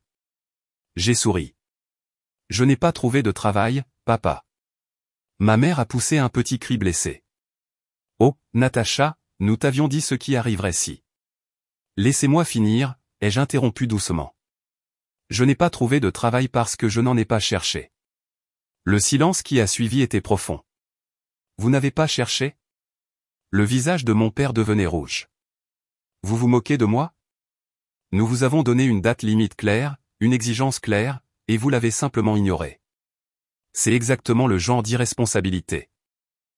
Je n'ai pas cherché de travail, ai-je poursuivi, ma voix inébranlable, parce que je n'en ai pas besoin. Je n'en ai pas eu besoin depuis un certain temps. Ma mère a froncé les sourcils, ses larmes temporairement oubliées. De quoi parlez-vous? Vous venez de perdre votre poste chez Vanguard. Un poste de transition que j'ai pris dans le cadre d'un accord d'acquisition, ai-je dit. Un accord qui s'est conclu mardi dernier pour 43 millions de dollars. On aurait pu entendre une mouche voler. Mon père m'a regardé. Quoi? Mon entreprise, Mindbridge, a été acquise par Vanguard Systems pour 43 millions de dollars, ai-je répété lentement, clairement. Après impôts, distribution aux investisseurs et paiement d'actions des employés, ma part personnelle était de 31,5 millions de dollars. Le poste de transition qu'ils ont éliminé vendredi était un rôle de consultant de 90 jours dont, franchement, je n'avais pas besoin. Ils m'ont payé 200 000 dollars d'indemnité de départ pour y avoir mis fin prématurément. Alors, non, papa. Je n'ai pas passé les dernières 48 heures à chercher un travail. Ma mère était devenue complètement blanche. 31 millions de dollars? C'est impossible, a dit mon père. Mais sa voix avait perdu de sa certitude. Votre petite entreprise d'application ne pourrait pas, Trevor, ai-je dit calmement. Montrez-leur la documentation. Trevor a ouvert son portefeuille et a sorti plusieurs documents, les plaçant sur la table basse entre nous. Voici les accords d'acquisition signés et exécutés. Voici les derniers relevés bancaires de Madame Hartley montrant les fonds transférés.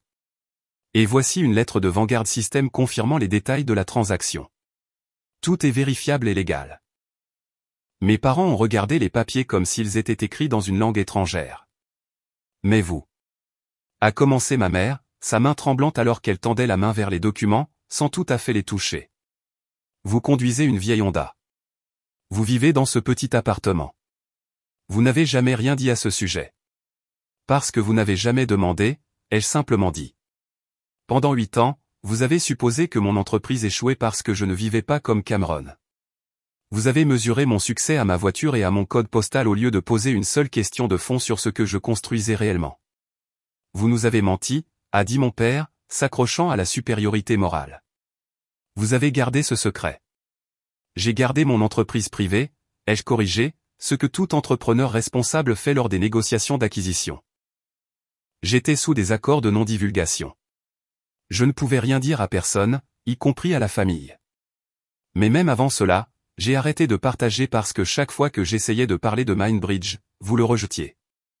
Vous l'appeliez un fantasme, un passe-temps. Vous vous souvenez, papa? Vous m'avez demandé quand j'allais trouver un vrai travail. Il n'a eu aucune réponse à cela.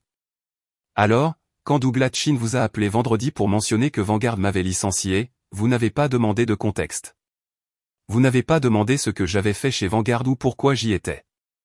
Vous avez juste supposé le pire et décidé qu'il était temps de me mettre dehors de votre vie.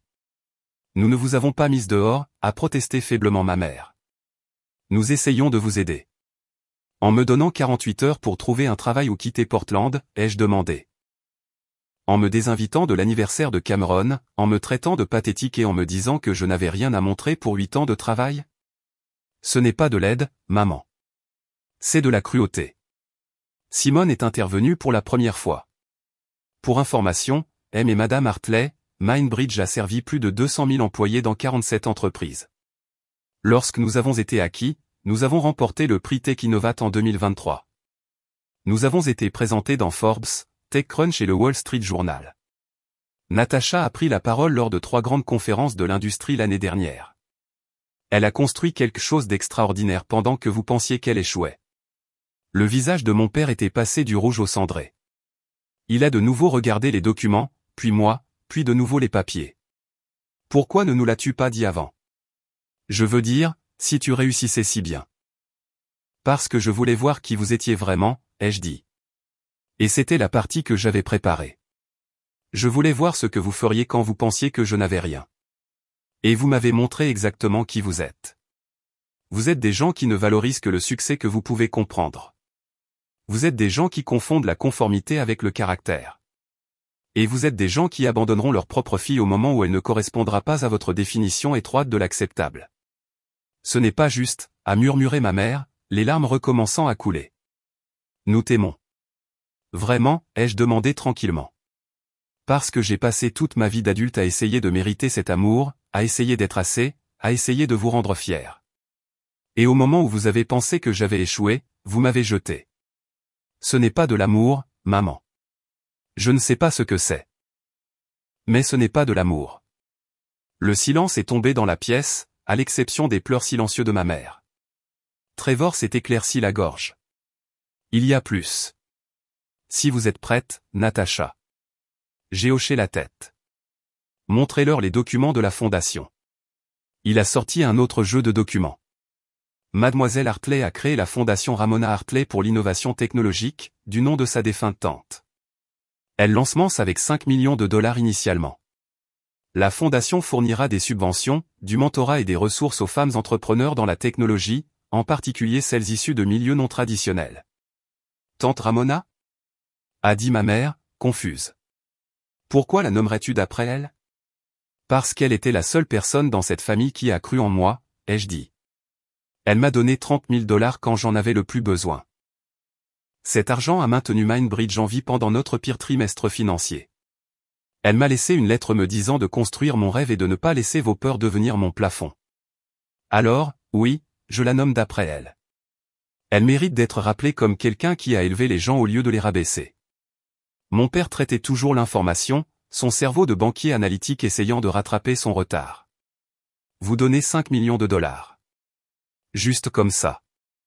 Juste comme ça, ai-je confirmé. Parce que tante Ramona m'a appris que le succès ne signifie rien si on ne l'utilise pas pour aider les autres. Quelque chose que vous auriez pu m'enseigner si vous m'aviez jamais vu comme autre chose qu'une déception. Natasha, s'il te plaît. Ma mère a tendu la main vers moi, mais je me suis reculé, m'éloignant de son contact. Je n'ai pas fini, ai-je dit. Il y a une dernière chose. J'ai sorti mon téléphone et j'ai ouvert l'application immobilière, la tournant pour leur montrer l'annonce du Penthouse. J'ai acheté cette propriété ce week-end.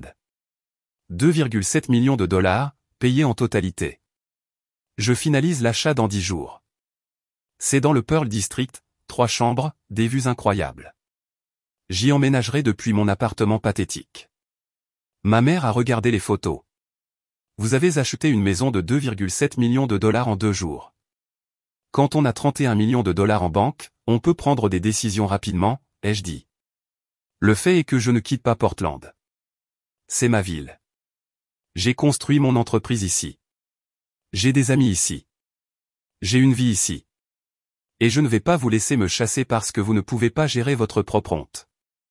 Notre honte, a dit mon père, sa voix se brisant enfin. Natasha, nous ne savions pas. Vous ne saviez pas parce que vous ne vous souciez pas de savoir, ai-je dit en me levant. Simone et Trevor se sont levés avec moi. Vous avez passé 8 ans à avoir honte de moi, à trouver des excuses pour moi lors des réunions de famille, à plaindre mes choix. Et à la seconde où vous avez pensé avoir une justification pour me laisser tomber, vous l'avez fait sans hésiter. Cela me dit tout ce que j'ai besoin de savoir sur ce que je représente réellement pour vous. Que veux-tu dire, a demandé ma mère, sa voix petite et terrifiée. J'ai regardé les deux, ces gens qui m'avaient élevé, façonné et finalement montré à quel point leur amour était conditionnel. Je veux dire que vous aviez 48 heures pour décider quel genre de parent vous vouliez être. Vous avez choisi. Maintenant, je choisis. Je choisis de construire une vie qui ne tourne pas autour de l'obtention de votre approbation. Je choisis d'honorer la personne qui a réellement cru en moi. Et je choisis de m'entourer de gens qui apprécient qui je suis, pas seulement ce à quoi je ressemble sur le papier. Vous nous coupez les ponts ? A demandé mon père. Et pour la première fois, il semblait véritablement effrayé. Je crée des limites, ai-je corrigé. Des limites qui me protègent des gens qui ne veulent de moi que lorsque je corresponds à leur récit. Peut-être qu'un jour cela changera. Peut-être qu'un jour vous me verrez réellement tel que je suis. Mais d'ici là, je pense que nous avons tous besoin de distance. Je me suis dirigé vers la porte, Simone et Trevor me suivant. Ma mère s'est levée, désespérée. Natacha, attends. S'il te plaît, ne pouvons-nous pas en parler ? Ne pouvons-nous pas arranger ça ? Je me suis retourné une dernière fois. Vous vouliez que j'aie des conséquences, vous vous souvenez ? Vous avez dit que je devais apprendre que les actions ont des conséquences. Eh bien, les mots aussi, et l'amour conditionnel aussi. Ta mère pleure depuis 2 jours, a dit mon père, s'accrochant à n'importe quoi. Est-ce que ça ne signifie rien pour toi ? J'ai regardé ma mère, son visage strié de larmes et ses mains tremblantes, et j'ai senti quelque chose en moi devenir très calme et très clair. Elle pleure parce qu'elle a cru qu'elle avait perdu le contrôle sur moi, ai-je dit. Pas parce qu'elle m'a réellement perdu. Si elle s'était souciée de me perdre, elle ne t'aurait pas laissé me donner cet ultimatum en premier lieu. Elle m'aurait défendu, mais elle ne l'a jamais fait, n'est-ce pas ? Ma mère n'a pas eu de réponse. Au revoir, ai-je dit. Trevor vous enverra les informations sur la fondation si vous voulez voir ce que je construis avec l'héritage de tante Ramona. Vous êtes les bienvenus à l'événement de lancement le mois prochain. Considérez cela comme une invitation que vous pouvez réellement accepter, contrairement à l'anniversaire de Cameron auquel je ne suis apparemment pas la bienvenue. Nous sommes sortis dans l'air frais du soir. Derrière nous, je pouvais entendre ma mère sangloter et la voix de mon père, basse et urgente, disant quelque chose que je ne pouvais pas distinguer. Je suis monté dans ma voiture et pour la première fois en 48 heures, j'ai laissé échapper un long souffle tremblant. Simone s'est penchée à ma fenêtre. Comment te sens-tu ? J'y ai réfléchi un moment. Libre. Le trajet de retour à mon appartement était surréaliste. Mes mains étaient stables sur le volant, mais mon esprit s'emballait, rejouant chaque instant de ce qui venait de se passer. Simone me suivait dans sa voiture. Et quand nous sommes entrés, elle est immédiatement allée dans ma cuisine et nous a versé à toutes les deux de généreux verres de vin. C'était la chose la plus intense que j'ai jamais vue, a-t-elle dit en me tendant un verre. Et j'ai pourtant assisté à tes négociations avec ce capital risqueur qui a essayé de nous sous-évaluer de 3 millions de dollars. J'ai ri, un son qui est sorti plus tremblant que prévu. Ai-je été trop dur ? Trop dur, a secoué la tête Simone. Natacha, ils t'ont mise dehors avec un préavis de 48 heures. Ils t'ont traité de pathétique. Ils t'ont désinvité des événements familiaux. Tu leur as montré des faits et tu as fixé des limites. Ce n'est pas dur. C'est de l'autopréservation. Je me suis enfoncé dans mon canapé usé, le même que je possédais depuis le début de mes journées chez Mindbridge. Dans 10 jours, j'emménagerai dans un penthouse avec des meubles qui s'accordaient réellement. Mais pour l'instant, cet appartement miteux me semblait l'endroit le plus sûr du monde. Mon téléphone s'est mis à vibrer. J'ai regardé l'écran, Cameron. J'ai laissé aller à la messagerie vocale, mais en quelques secondes, il a rappelé, puis de nouveau. Il est persistant, a observé Simone. Au 4e appel, j'ai répondu, quoi, Cameron ? Qu'est-ce que tu viens de faire, bordel ? Sa voix était vive, en colère. Maman m'a appelé, hystérique. Papa a l'air d'être en pleine dépression. Ils disent que tu es arrivé avec des avocats et des conseillers financiers. Des conseillers financiers, ai-je corrigé.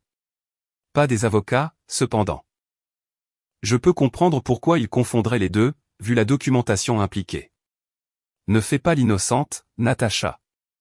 C'est quoi cette histoire de 43 millions de dollars? Ça ne peut pas être réel. C'est très réel. Tu peux le vérifier toi-même si tu veux. L'acquisition a été annoncée publiquement la semaine dernière. Tu l'aurais vu si tu avais déjà prêté attention à ce que je fais réellement au lieu de supposer que j'échouais. Il y a eu une pause. Je pouvais l'entendre respirer, traiter l'information. Tu as vendu ton entreprise pour 43 millions de dollars? Oui. Et tu n'as rien dit à personne? J'ai dit aux personnes qui avaient besoin de savoir. Les membres du conseil d'administration, les investisseurs, les employés, tu sais, les personnes réellement impliquées dans ma vie et mon entreprise.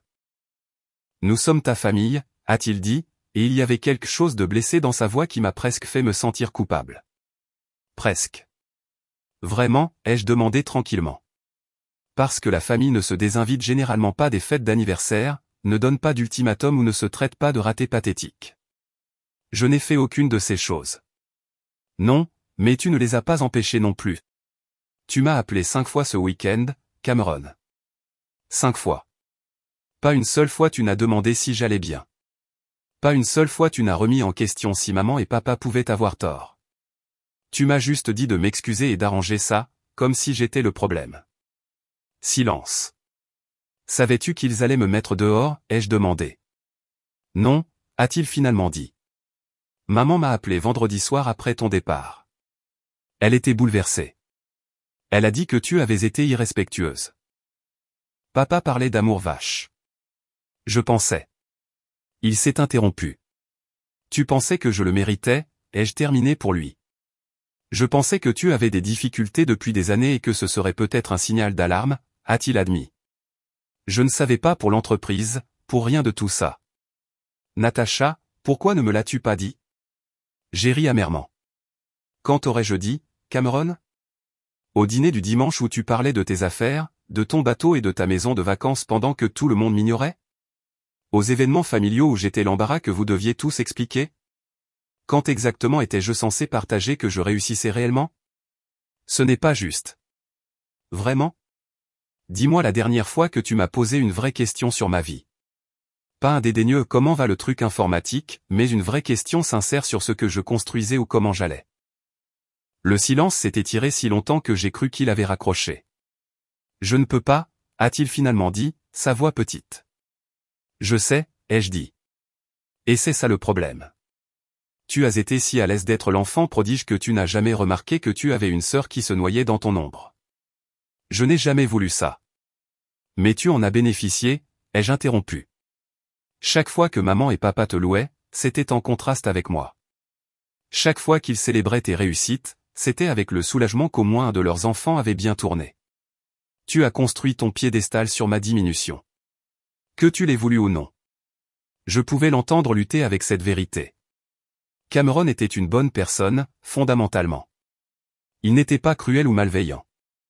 Il était juste aveugle, à l'aise dans son privilège et complice de mon exclusion par son silence.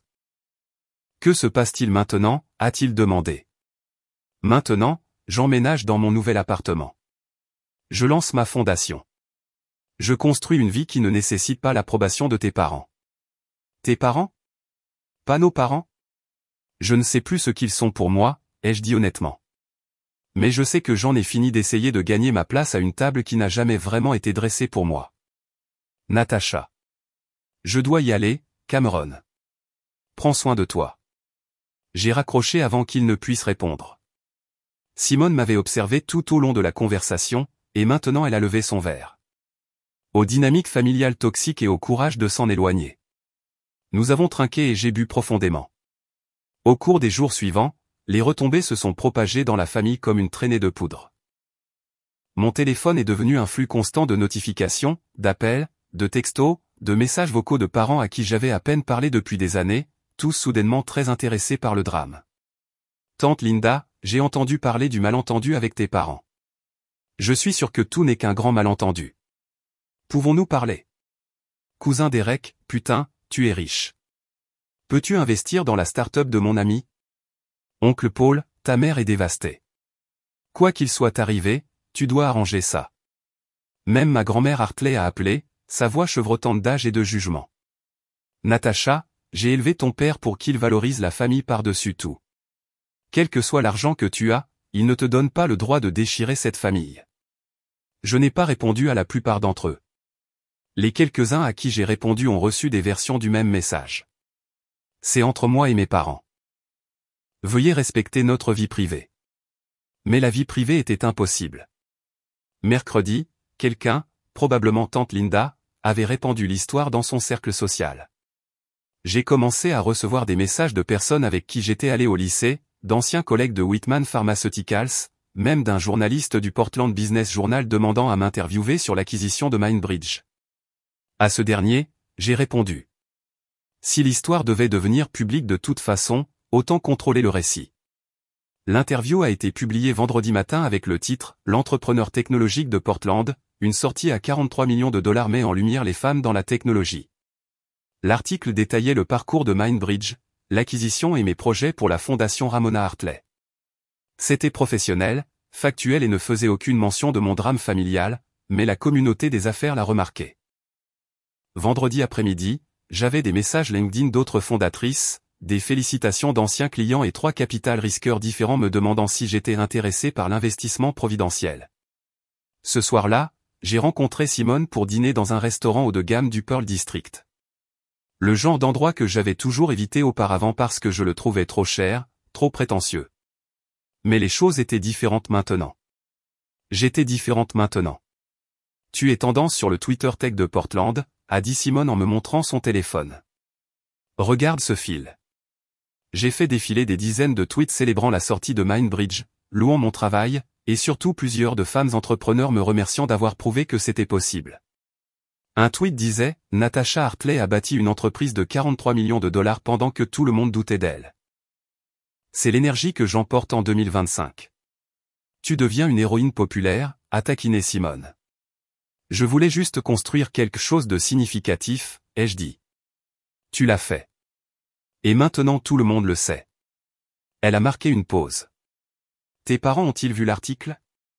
Je ne sais pas. J'ai bloqué leur numéro hier. Les sourcils de Simone se sont levés. Bloqué? C'est sérieux. J'avais besoin d'espace, ai-je expliqué. Ma mère a appelé 17 fois mardi seule. Mon père n'arrêtait pas de laisser des messages vocaux qui alternaient entre la colère et la culpabilisation. Je ne peux pas guérir pendant qu'il martèle constamment mes limites. Et Cameron? Il a envoyé un texto une fois, a dit qu'il était fier de moi et désolé de ne pas avoir vu ce que je traversais. Je lui ai dit que j'appréciais, mais que j'avais besoin de temps. Notre nourriture est arrivée. J'avais commandé le steak le plus cher du menu sans même sourciller au prix, quelque chose qui aurait été impensable il y a une semaine, et nous avons mangé dans un silence amical pendant un moment. Tu sais ce qui est bizarre, ai-je finalement dit. Je pensais que je me sentirais plus triomphante, comme si j'avais gagné, mais la plupart du temps, je me sens juste triste. C'est parce que ce n'était pas vraiment une victoire, a dit doucement Simone. Tu n'as rien gagné, sauf de la clarté. Tu as perdu l'illusion d'avoir une famille qui te soutient. Ça vaut la peine d'en faire le deuil. Elle avait raison. J'avais passé 34 ans à croire qu'un jour mes parents me verraient, qu'un jour je réussirais assez pour compter pour eux. L'acquisition aurait dû être ce moment. Au lieu de cela, elle a révélé qu'aucune quantité de succès ne serait jamais suffisante s'ils étaient déterminés à ne pas le voir. Mon téléphone a vibré avec une notification par email. J'ai jeté un coup d'œil et j'ai senti mon estomac se nouer. C'était de l'adresse email de ma mère, mais le nom de l'expéditeur indiquait « Patricia et Richard Hartley ». Sujet, veuillez lire. De nous deux. J'ai fixé l'email un long moment. Qu'est-ce que c'est, a demandé Simone. De mes parents. Message commun. Vas-tu le lire? J'ai réfléchi. Une partie de moi voulait le supprimer sans le lire, pour maintenir mes limites, pour protéger la paix fragile que j'étais en train de construire. Mais une autre partie, la partie qui se souvenait encore d'être une petite fille qui voulait juste que ses parents soient fiers, avait besoin de savoir ce qu'ils avaient à dire. J'ai ouvert l'email. Natacha, nous avons passé la dernière semaine dans une tourmente absolue. Nous avons à peine dormi. Nous avons rejoué chaque conversation, chaque dîner, chaque moment des 8 dernières années, et nous avons dû faire face à des vérités très difficiles sur nous-mêmes. Tu avais raison. Nous n'avons pas demandé. Nous n'avons pas écouté. Nous avons mesuré ton succès à notre propre compréhension limitée et nous t'avons trouvé insuffisante alors que l'échec était notre propre vision étroite. Ton père veut que je te dise qu'il n'a pas pleuré depuis les funérailles de son propre père. Mais il a pleuré mardi soir après avoir lu l'article sur ton entreprise. Pas à cause de l'argent, cependant. Mais nous avons honte. Nous avions besoin de le voir imprimé pour le croire. Il a pleuré parce qu'il a réalisé qu'il avait traité sa fille extraordinaire de pathétique et qu'il le pensait. J'ai pleuré tous les jours depuis dimanche. Je n'arrête pas de penser à toutes les fois où tu as essayé de nous parler de ton travail et où j'ai changé de sujet. Tous les dîners où j'ai loué Cameron et à peine regardé toi. Toutes les manières dont j'ai laissé le jugement de ton père devenir le mien au lieu de te protéger comme une mère devrait le faire. Nous savons que nous ne méritons pas ton pardon. Nous savons que désolé est insuffisant pour 8 ans de dédain et une nuit de cruauté, mais nous avons besoin que tu saches que nous sommes désolés quand même. Nous sommes désolés de t'avoir mesuré à Cameron au lieu de célébrer qui tu es. Nous sommes désolés d'avoir rendu notre amour conditionnel à ta conformité. Nous sommes désolés de t'avoir donné un ultimatum alors que nous aurions dû te donner du soutien. Nous comprenons si tu as besoin d'espace. Nous comprenons si tu ne veux plus jamais nous parler, mais s'il te plaît, sache que nous te voyons maintenant. Enfin, vraiment, nous te voyons et tu es remarquable. La fille que nous avons n'est pas la fille que nous méritions. Nous t'aimons, même si nous avons fait un travail terrible pour le montrer. Maman et papa. Je l'ai lu 2 fois, puis j'ai posé mon téléphone. Alors ? A demandé Simone. Ils se sont excusés, ai-je dit, ma voix neutre. C'est bien, peut-être. Ou peut-être que c'est juste de la culpabilité maintenant qu'ils savent que je ne suis pas réellement un échec. J'ai frotté mes yeux. Je ne sais pas ce que j'en pense. Tu n'as pas besoin de savoir maintenant, a dit Simone. Tu as le droit de t'asseoir avec ça. Nous avons fini de dîner et alors que nous sortions dans la fraîche soirée de Portland, j'ai levé les yeux vers les immeubles du Pearl District qui nous entouraient. Quelque part dans l'une de ces tours se trouvait mon nouveau penthouse qui m'attendait. Un symbole de tout ce que j'avais construit, de tout ce que j'avais accompli malgré le doute de ma famille. Mais debout là, sur le trottoir, rassasié de nourriture chère et un peu ivre de bon vin, j'ai senti le poids de l'email dans ma poche comme une pierre. Il me voyait maintenant. Enfin. La question était, était-ce trop tard ? 3 semaines ont passé comme de l'eau entre les doigts, rapide et impossible à retenir. J'ai emménagé dans le penthouse un samedi matin gris, regardant des déménageurs professionnels transporter mes modestes affaires dans un espace qui éclipsait tout mon ancien appartement. Le contraste était presque comique. Ma bibliothèque Ikea à user avait l'air perdu contre les fenêtres du sol au plafond. Ma vieille table de cuisine ressemblait à un jouet d'enfant dans l'immense salle à manger. Simone est venue ce premier soir avec du champagne et des plats à emporter.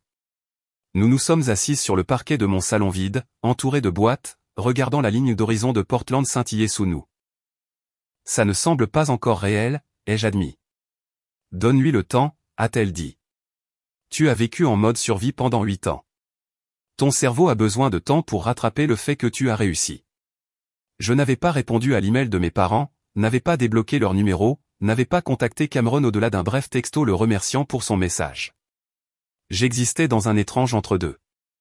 Réussi au-delà de mes rêves les plus fous, mais déconnecté des personnes qui m'avaient façonné. L'événement de lancement de la fondation Ramona Hartley était prévu pour la mi-novembre, et sa planification a consommé la plupart de mon énergie.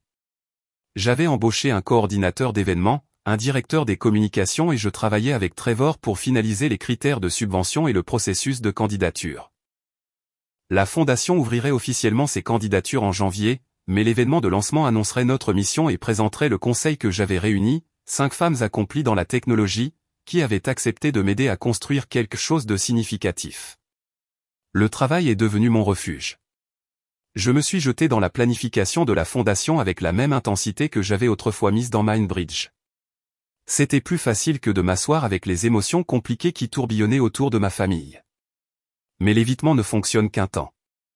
2 semaines avant l'événement de lancement, j'étais dans un café du Pearl District, travaillant sur les directives de subvention, quand quelqu'un s'est glissé dans la chaise en face de moi. J'ai levé les yeux pour trouver Cameron assis là, l'air plus mince que je ne m'en souvenais, avec des ombres sous les yeux. « Ne pars pas », a-t-il dit rapidement. « S'il te plaît, donne-moi juste 5 minutes. » J'ai fermé mon ordinateur portable lentement. Comment m'as-tu trouvé? Simone m'a dit que tu serais probablement ici. Elle a dit que tu passais beaucoup de temps à cet endroit. J'ai pris une note mentale d'avoir une conversation avec Simone sur les limites. Que veux-tu, Cameron? Il a tripoté sa tasse de café, un geste anxieux que je n'avais jamais vu chez mon frère aîné confiant. Je voulais voir comment tu allais y parler. Vraiment parler. Pas par téléphone où tu peux juste me raccrocher au nez. Je suis occupé, ai-je dit en désignant mon ordinateur portable. Le lancement de la fondation est dans 2 semaines et... Je sais. J'ai reçu l'invitation. Il a marqué une pause. Nos parents aussi. Ils sont sur la liste, ai-je dit avec précaution. Qu'ils viennent ou non, c'est à eux de décider. Cameron a hoché la tête, traitant l'information. Ils ne vont pas bien, Natacha? Maman mange à peine. Papa reste assis dans son bureau pendant des heures à regarder le mur. Ils voient tous les deux un thérapeute maintenant, individuellement et ensemble. J'ai senti quelque chose se tordre dans ma poitrine, mais j'ai gardé ma voix égale. C'est probablement sain pour eux. Ils sont détruits, a-t-il insisté. Ils savent ce qu'ils ont fait. Ils savent qu'ils ne peuvent pas le défaire. Maman n'arrête pas de parler de toutes les fois où elle t'a ignoré. Toutes les conversations qu'elle a coupées. Papa, il a plus de mal avec ça. Tu sais comment il est. Admettre qu'il a eu tort sur quelque chose d'aussi fondamental le brise. Et tu es là pour me dire que je devrais leur faciliter la tâche, ai-je demandé, entendant le tranchant dans ma voix. Non, a dit Cameron, me surprenant. Je suis là pour te dire que tu avais raison sur tout. Sur la façon dont ils t'ont traité. Sur la façon dont j'ai permis cela en restant silencieux. Sur la façon dont cette famille t'a fait te sentir invisible pendant que tu construisais quelque chose d'incroyable. Je l'ai regardé, ne sachant pas quoi dire. Il a poursuivi, sa voix rauque d'émotion. J'ai aussi commencé une thérapie. Juste après notre appel téléphonique. Mon thérapeute m'a demandé de décrire ma relation avec ma sœur, et j'ai réalisé que je ne pouvais pas. Je pouvais lui parler de ma relation avec l'idée de toi, la sœur cadette en difficulté que je me sentais obligé de réussir en contraste avec, mais pas de qui tu es réellement. Et ça. Il a dégluti difficilement. Point, c'est impardonnable, Cameron. Laisse-moi finir, a-t-il dit. S'il te plaît. Je me suis entraîné à ça. Il a pris une profonde inspiration. J'ai bénéficié de ta diminution. Tu as dit ça au téléphone, et j'y ai réfléchi pendant des semaines. Chaque fois que maman et papa me louaient, il y avait ce sous-entendu implicite, au moins, Cameron n'est pas comme Natacha. Et j'ai laissé faire. Je les ai laissés t'utiliser comme l'exemple à ne pas suivre qui me faisait paraître meilleur. Je sais, ai-je dit tranquillement. J'ai appelé le père de Pénélope, a-t-il dit. Je lui ai posé des questions sur ton entreprise. Il est dans un domaine adjacent à la technologie grâce au concessionnaire, il a des amis dans l'industrie. Il savait tout sur Mindbridge. Il m'a dit que c'était l'une des histoires de start-up les plus impressionnantes qu'il ait vues depuis des années. Il a dit que tu avais refusé des offres d'acquisition avant Vanguard parce que tu ne voulais pas vendre avant d'avoir trouvé le bon partenaire pour tes employés et ta mission. Il t'a qualifié de fondatrice avec intégrité, ce qui, selon lui, était rare. Les yeux de Cameron étaient brillants. Et j'ai rejeté tout ce que tu as construit comme un passe-temps, une phase, quelque chose dont tu finirais par te lasser. J'ai senti mes propres larmes menacées, mais je les ai ravalées. Pourquoi me dis-tu ça? Parce que tu mérites de l'entendre de la part de quelqu'un de cette famille. Tu mérites de savoir qu'au moins l'un de nous est capable d'une véritable auto-réflexion et d'excuses sincères. Il a tendu la main sur la table, mais s'est arrêté avant de toucher la mienne. Je suis tellement désolé, Natacha, pour mon silence, pour ma complicité, pour n'avoir jamais été le frère dont tu avais besoin. Nous sommes restés en silence un moment, le café bourdonnant autour de nous, ignorant le petit tremblement de terre qui se produisait à notre table. J'apprécie que tu dises ça, ai-je finalement dit. Vraiment.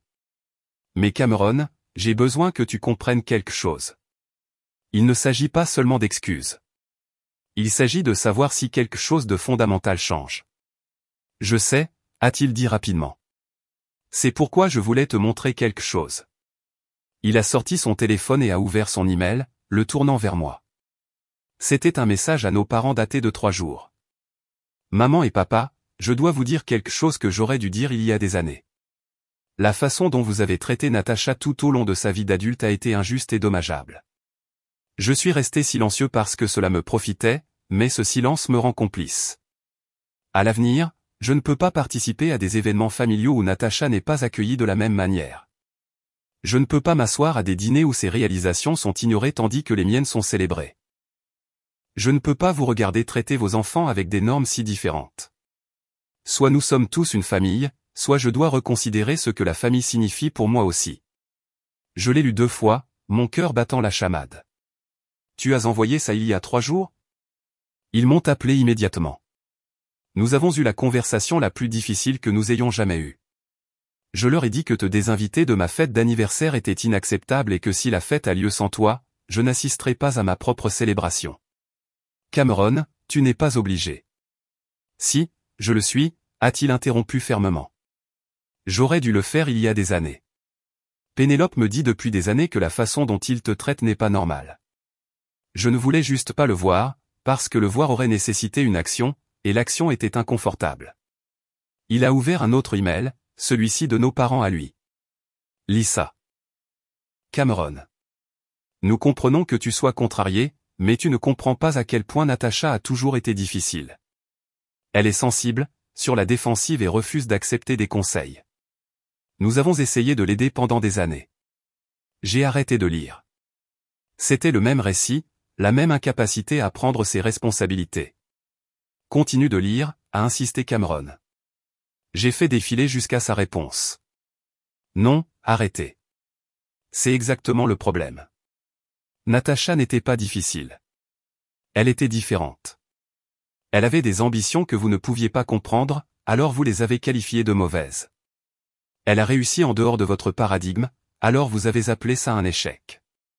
La seule chose dont elle ait jamais été coupable, c'est de ne pas être moi. Et ce n'est pas vraiment un crime. Qu'ont-ils dit à ça, ai-je demandé, ma voix à peine un murmure. Rien pendant 2 jours. Puis papa a appelé et a demandé si nous pouvions tous parler après Thanksgiving. Thérapie familiale, nous 4.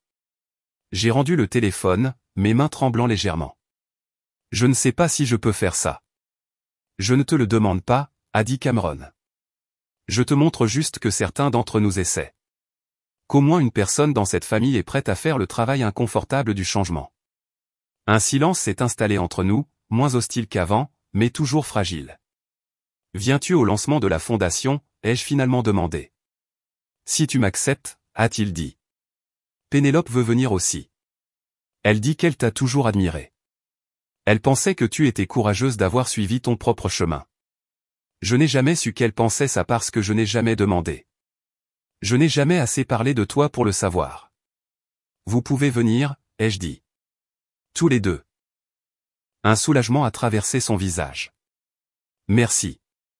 Il s'est levé pour partir, puis a hésité. Natacha, une dernière chose. Ton nouvel appartement. J'aimerais le voir un jour. Pas tout de suite si tu n'es pas prête, mais un jour. J'aimerais voir la vie que tu as construite. La voir vraiment, pas seulement reconnaître qu'elle existe. J'ai hoché la tête, ne faisant pas confiance à ma voix. Après son départ, je suis resté avec mon café froid et mon ordinateur portable ouvert, regardant les directives de subvention sans vraiment les voir. Les excuses de Cameron avaient fissuré quelque chose en moi. Pas le pardon, pas encore, mais peut-être la possibilité de celui-ci. Ce soir-là, j'ai débloqué les numéros de mes parents. Je ne les ai pas appelés ni répondu à leur email, mais j'ai cessé de les tenir activement à l'écart.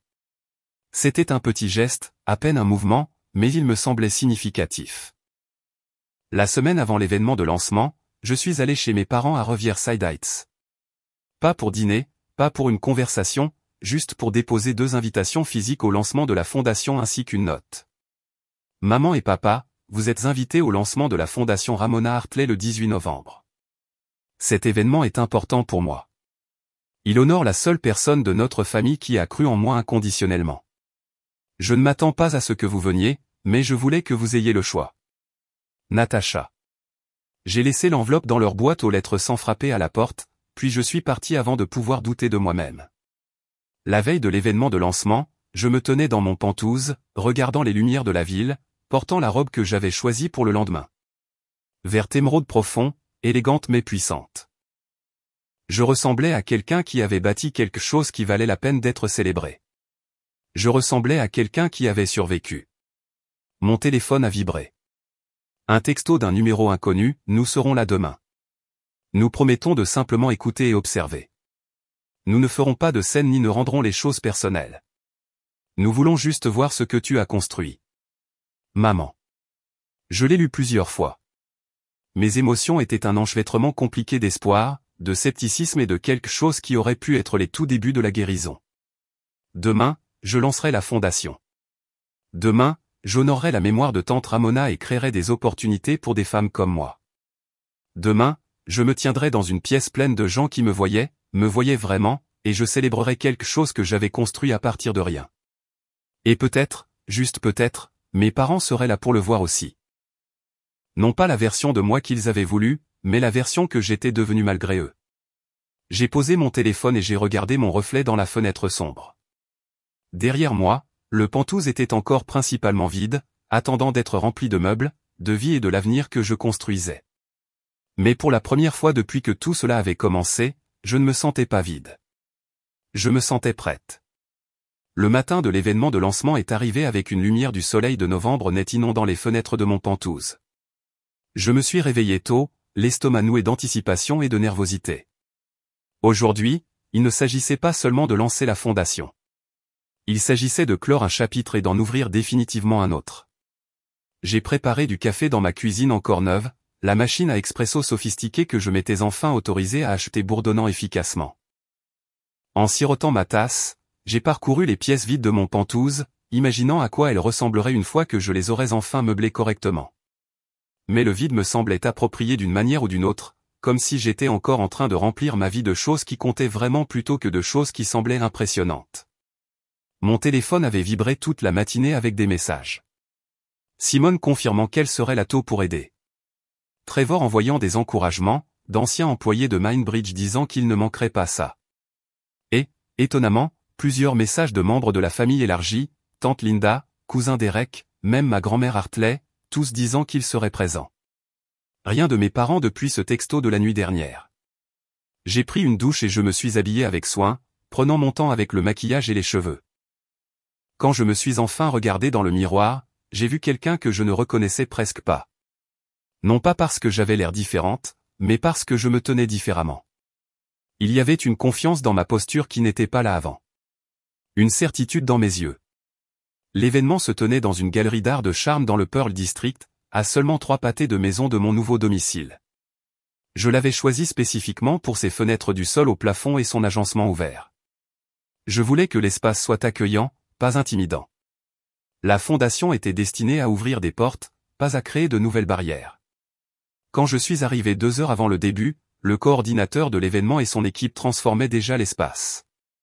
De grands tirages de photos de tante Ramona étaient accrochés au mur. Des photos que j'avais recueillies auprès de ses anciens collègues et amis, la montrant à différents stades de sa carrière. Jeune et déterminée à son premier poste de programmeuse.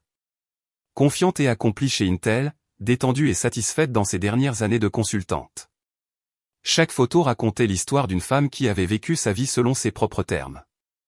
Au centre de la galerie, nous avions installé une exposition sur le parcours de Mindbridge, non pas pour me célébrer, mais pour montrer ce qui était possible quand quelqu'un croyait en sa vision malgré les sceptiques. Des graphiques montrant notre croissance. Des témoignages d'employés dont la santé mentale avait été soutenue par notre plateforme. Des articles sur notre acquisition. Et à une place d'honneur, la lettre de tante Ramona à moi, encadrée professionnellement. C'est parfait, a dit Simone, apparaissant à mon coude. Elle était magnifique dans un tailleur pantalon marine, les cheveux élégamment relevés. Comment te sens-tu? Terrifié, ai-je admis. Et si personne ne venait? Et si je ne pouvais pas parler sans pleurer? Et si? Arrête, a-t-elle dit doucement. Regarde cet espace. Regarde ce que tu as construit. Tu as déjà réussi, Natacha. Aujourd'hui, il s'agit juste de partager ce succès. Les gens ont commencé à arriver à 18 heures. D'abord un filet, puis un flot constant. D'anciens employés de Mindbridge, dont beaucoup que je n'avais pas vus depuis l'acquisition, des collègues de l'industrie technologique, des femmes entrepreneurs que j'avais rencontrées lors de conférences au fil des ans, des journalistes économiques locaux, des membres de la communauté des startups de Portland. Et puis, à 18h15, je les ai vus. Mes parents se tenaient dans l'embrasure de la porte, l'air petit et incertain d'une manière que je ne leur avais jamais vue. Ma mère portait sa plus belle robe, des perles à son cou, les mêmes perles qu'elle portait pour les grandes occasions. Mon père portait un costume qui semblait fraîchement repassé. Ils se tenaient serrés l'un contre l'autre, scrutant la foule nerveusement jusqu'à ce que leurs yeux me trouvent. Pendant un instant, nous nous sommes simplement regardés de l'autre côté de la pièce. Puis Cameron est apparu à côté d'eux, Pénélope à son bras. Il a dit quelque chose à nos parents, a hoché la tête vers moi, puis tous les quatre ont commencé à se frayer un chemin à travers la foule. C'est l'heure du spectacle, a murmuré Simone, me serrant la main avant de s'éloigner pour me laisser de l'espace.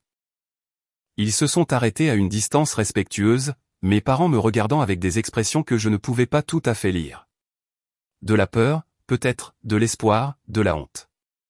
Vous êtes venus, ai-je simplement dit.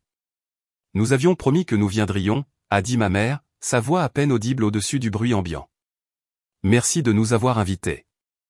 L'espace est magnifique, a ajouté mon père en désignant les environs. Très professionnel.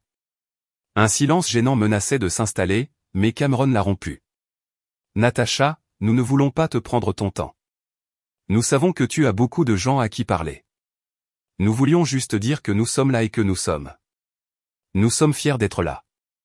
Très fiers, a ajouté chaleureusement Pénélope. C'est incroyable ce que tu fais. J'ai hoché la tête, pas tout à fait prête pour une conversation plus profonde. Il y a des rafraîchissements près des fenêtres. Le programme commence à 19h. N'hésitez pas à regarder autour de vous. Ils se sont éloignés et je les ai regardés se diriger vers les expositions sur Tante Ramona.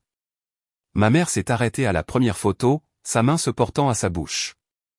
Elle est restée là un long moment, mon père à côté d'elle, tous deux regardant des images de la sœur et de la belle-sœur qu'ils avaient considérées comme ayant gâché leur vie. D'autres invités sont arrivés. À 18h45, la galerie était bondée de plus de 150 personnes, bien plus que ce que j'avais prévu. L'énergie dans la pièce était électrique, bourdonnant de conversations sur la technologie, l'entrepreneuriat et les femmes qui soutiennent les femmes. À 19h, le coordinateur de l'événement a légèrement baissé les lumières et a indiqué qu'il était temps pour moi de parler. Je me suis dirigé vers la petite scène que nous avions installée, et la foule s'est tue. Je pouvais voir des visages familiers dans toute la pièce. Simone me faisant un signe d'encouragement. Trevor l'air fier. D'anciens employés rayonnants, et à l'arrière, ma famille regroupée, mes parents, Cameron et Pénélope, et tante Linda, ma grand-mère. Merci à tous d'être venus, ai-je commencé, ma voix plus stable que prévu. Il y a 3 mois, j'ai vendu mon entreprise, Mindbridge, pour 43 millions de dollars. C'était l'aboutissement de 8 ans de travail, de milliers de nuits blanches et de plus de rejets que je ne peux en compter. Mais la vérité est que je n'ai pas construit Mindbridge seul. J'ai eu des investisseurs qui ont cru en la vision. Des employés qui ont mis tout leur cœur dans la mission. Des clients qui nous ont fait confiance avec leurs employés les plus vulnérables. Et j'ai eu une personne qui a cru en moi avant qu'il n'y ait quoi que ce soit à croire. J'ai désigné les photos de tante Ramona. Ma tante Ramona était une programmeuse dans les années 1980, à une époque où les femmes dans la technologie étaient encore plus rares qu'aujourd'hui. Elle a fait face à la discrimination, au mépris et au doute à chaque tournant.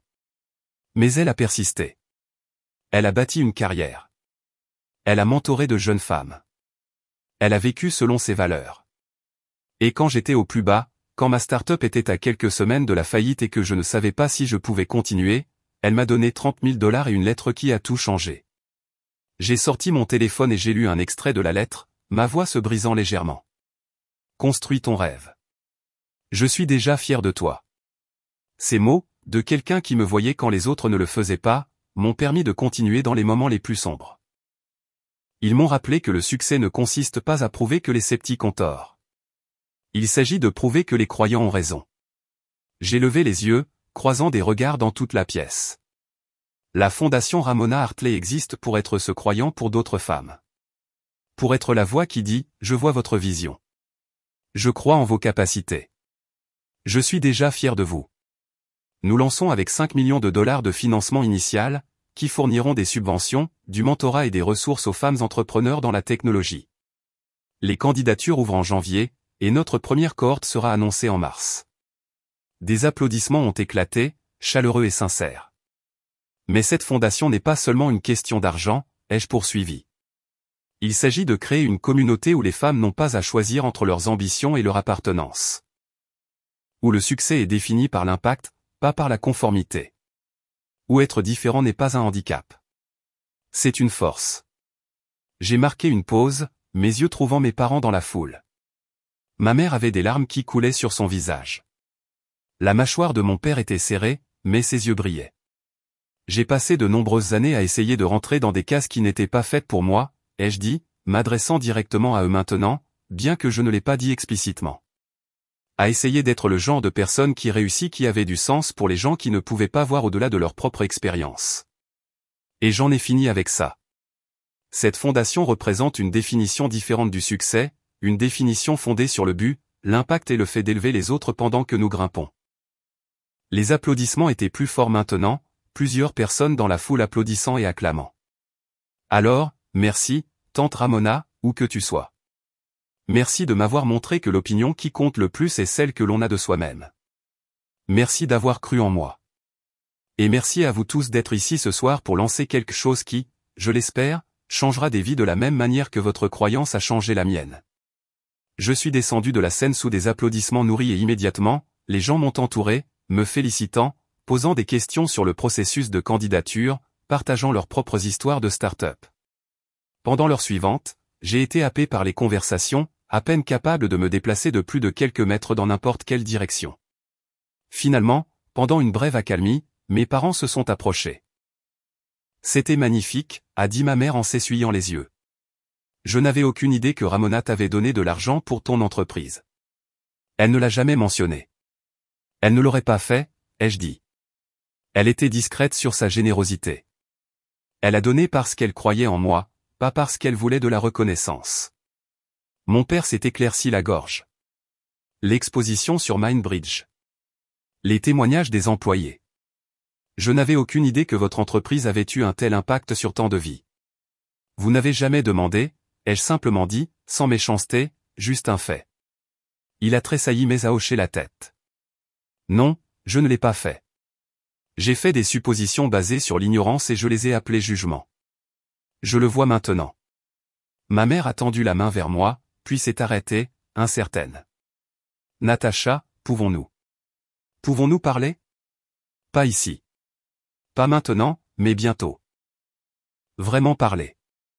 J'ai regardé les deux, ces gens qui m'avaient élevé, blessé et qui se tenaient maintenant devant moi, humbles et incertains. Ce n'étaient plus les figures puissantes de mon enfance. C'étaient juste des gens imparfaits, limités, qui avaient fait de terribles erreurs et qui essayaient, peut-être trop tard, de comprendre ce qu'ils avaient fait. Peut-être, ai-je dit. Je ne suis pas encore prête, mais peut-être. C'est plus que ce que nous méritons, a dit mon père tranquillement. Merci même pour ça. Cameron est alors apparu, nous sauvant de ce moment gênant. Natacha, il y a quelqu'un du Portland Business Journal qui veut t'interviewer pour un article de fond et 3 femmes différentes qui demandent à rejoindre le conseil d'administration de la fondation. Je me suis excusé, reconnaissante de l'interruption alors que j'étais de nouveau happé par la foule. J'ai jeté un coup d'œil en arrière une fois pour voir mes parents debout ensemble, regardant les photos de tante Ramona avec des expressions de profond regret. L'événement s'est poursuivi pendant encore 2 heures. Au moment où les derniers invités sont partis vers 22 heures, j'étais épuisé mais exalté. Simone et moi nous sommes tenus dans la galerie maintenant silencieuse, entourés de verres vides et de l'énergie persistante d'un lancement réussi. Tu l'as fait, a-t-elle dit. Tu l'as vraiment fait. Nous l'avons fait, ai-je corrigé. Rien de tout cela ne se serait produit sans toi. Elle m'a serré fort dans ses bras. Je suis si fier de toi. Pas pour l'argent ou le succès, pour le courage, pour t'être éloigné des gens qui ne pouvaient pas te voir et avoir construit une vie avec des gens qui le peuvent. Après son départ, j'ai marché lentement jusqu'à mon Penthouse dans la fraîche nuit de novembre. Les rues étaient calmes, Portland s'installant dans son rythme du soir. En rentrant, je me suis versé un verre de vin et je me suis tenu devant mes fenêtres du sol au plafond, regardant les lumières de la ville. Mon téléphone a vibré avec un texto de ma mère. Merci pour ce soir. Merci de nous avoir montré qui Ramona était vraiment et qui tu es vraiment. Nous avons tant à apprendre. Nous espérons que tu nous donneras une chance. Je n'ai pas répondu immédiatement. Au lieu de cela, je suis allé à la boîte où j'avais rangé la lettre de tante Ramona et je l'ai sortie, la relisant dans la pénombre de ma nouvelle maison. Tes parents voient un risque là où je vois du courage. Ils voient de l'instabilité là où je vois de l'innovation. Ne laisse pas leur peur devenir ton plafond. J'avais passé tant d'années à laisser leur peur me limiter. À laisser leurs définitions étroites du succès me faire douter de ma propre valeur. Mais debout ici maintenant, dans une maison que j'avais achetée avec l'argent que j'avais gagné en construisant quelque chose de significatif, en lançant une fondation qui aiderait d'autres femmes à éviter l'isolement que j'avais ressenti, j'ai réalisé que leur peur n'avait jamais été à propos de moi du tout. Elle avait toujours été à propos d'eux, de leur incapacité à imaginer des possibilités au-delà de leur expérience, de leur peur d'un monde qui ne suivait pas leurs règles. J'avais brisé ce plafond. J'avais construit mon propre ciel. Et qu'ils finissent par le comprendre ou non, que notre relation guérisse un jour pour devenir quelque chose de réel et de réciproque, c'était secondaire par rapport à la chose la plus importante que j'avais apprise. Je n'avais plus besoin de leur approbation. J'avais la mienne. J'avais bâti une vie qui honorait la femme qui avait cru en moi. J'avais créé quelque chose qui aiderait d'autres personnes qui se sentaient invisibles. J'avais prouvé à moi-même que j'étais exactement celle que j'avais toujours cru pouvoir être. C'était suffisant. C'était tout.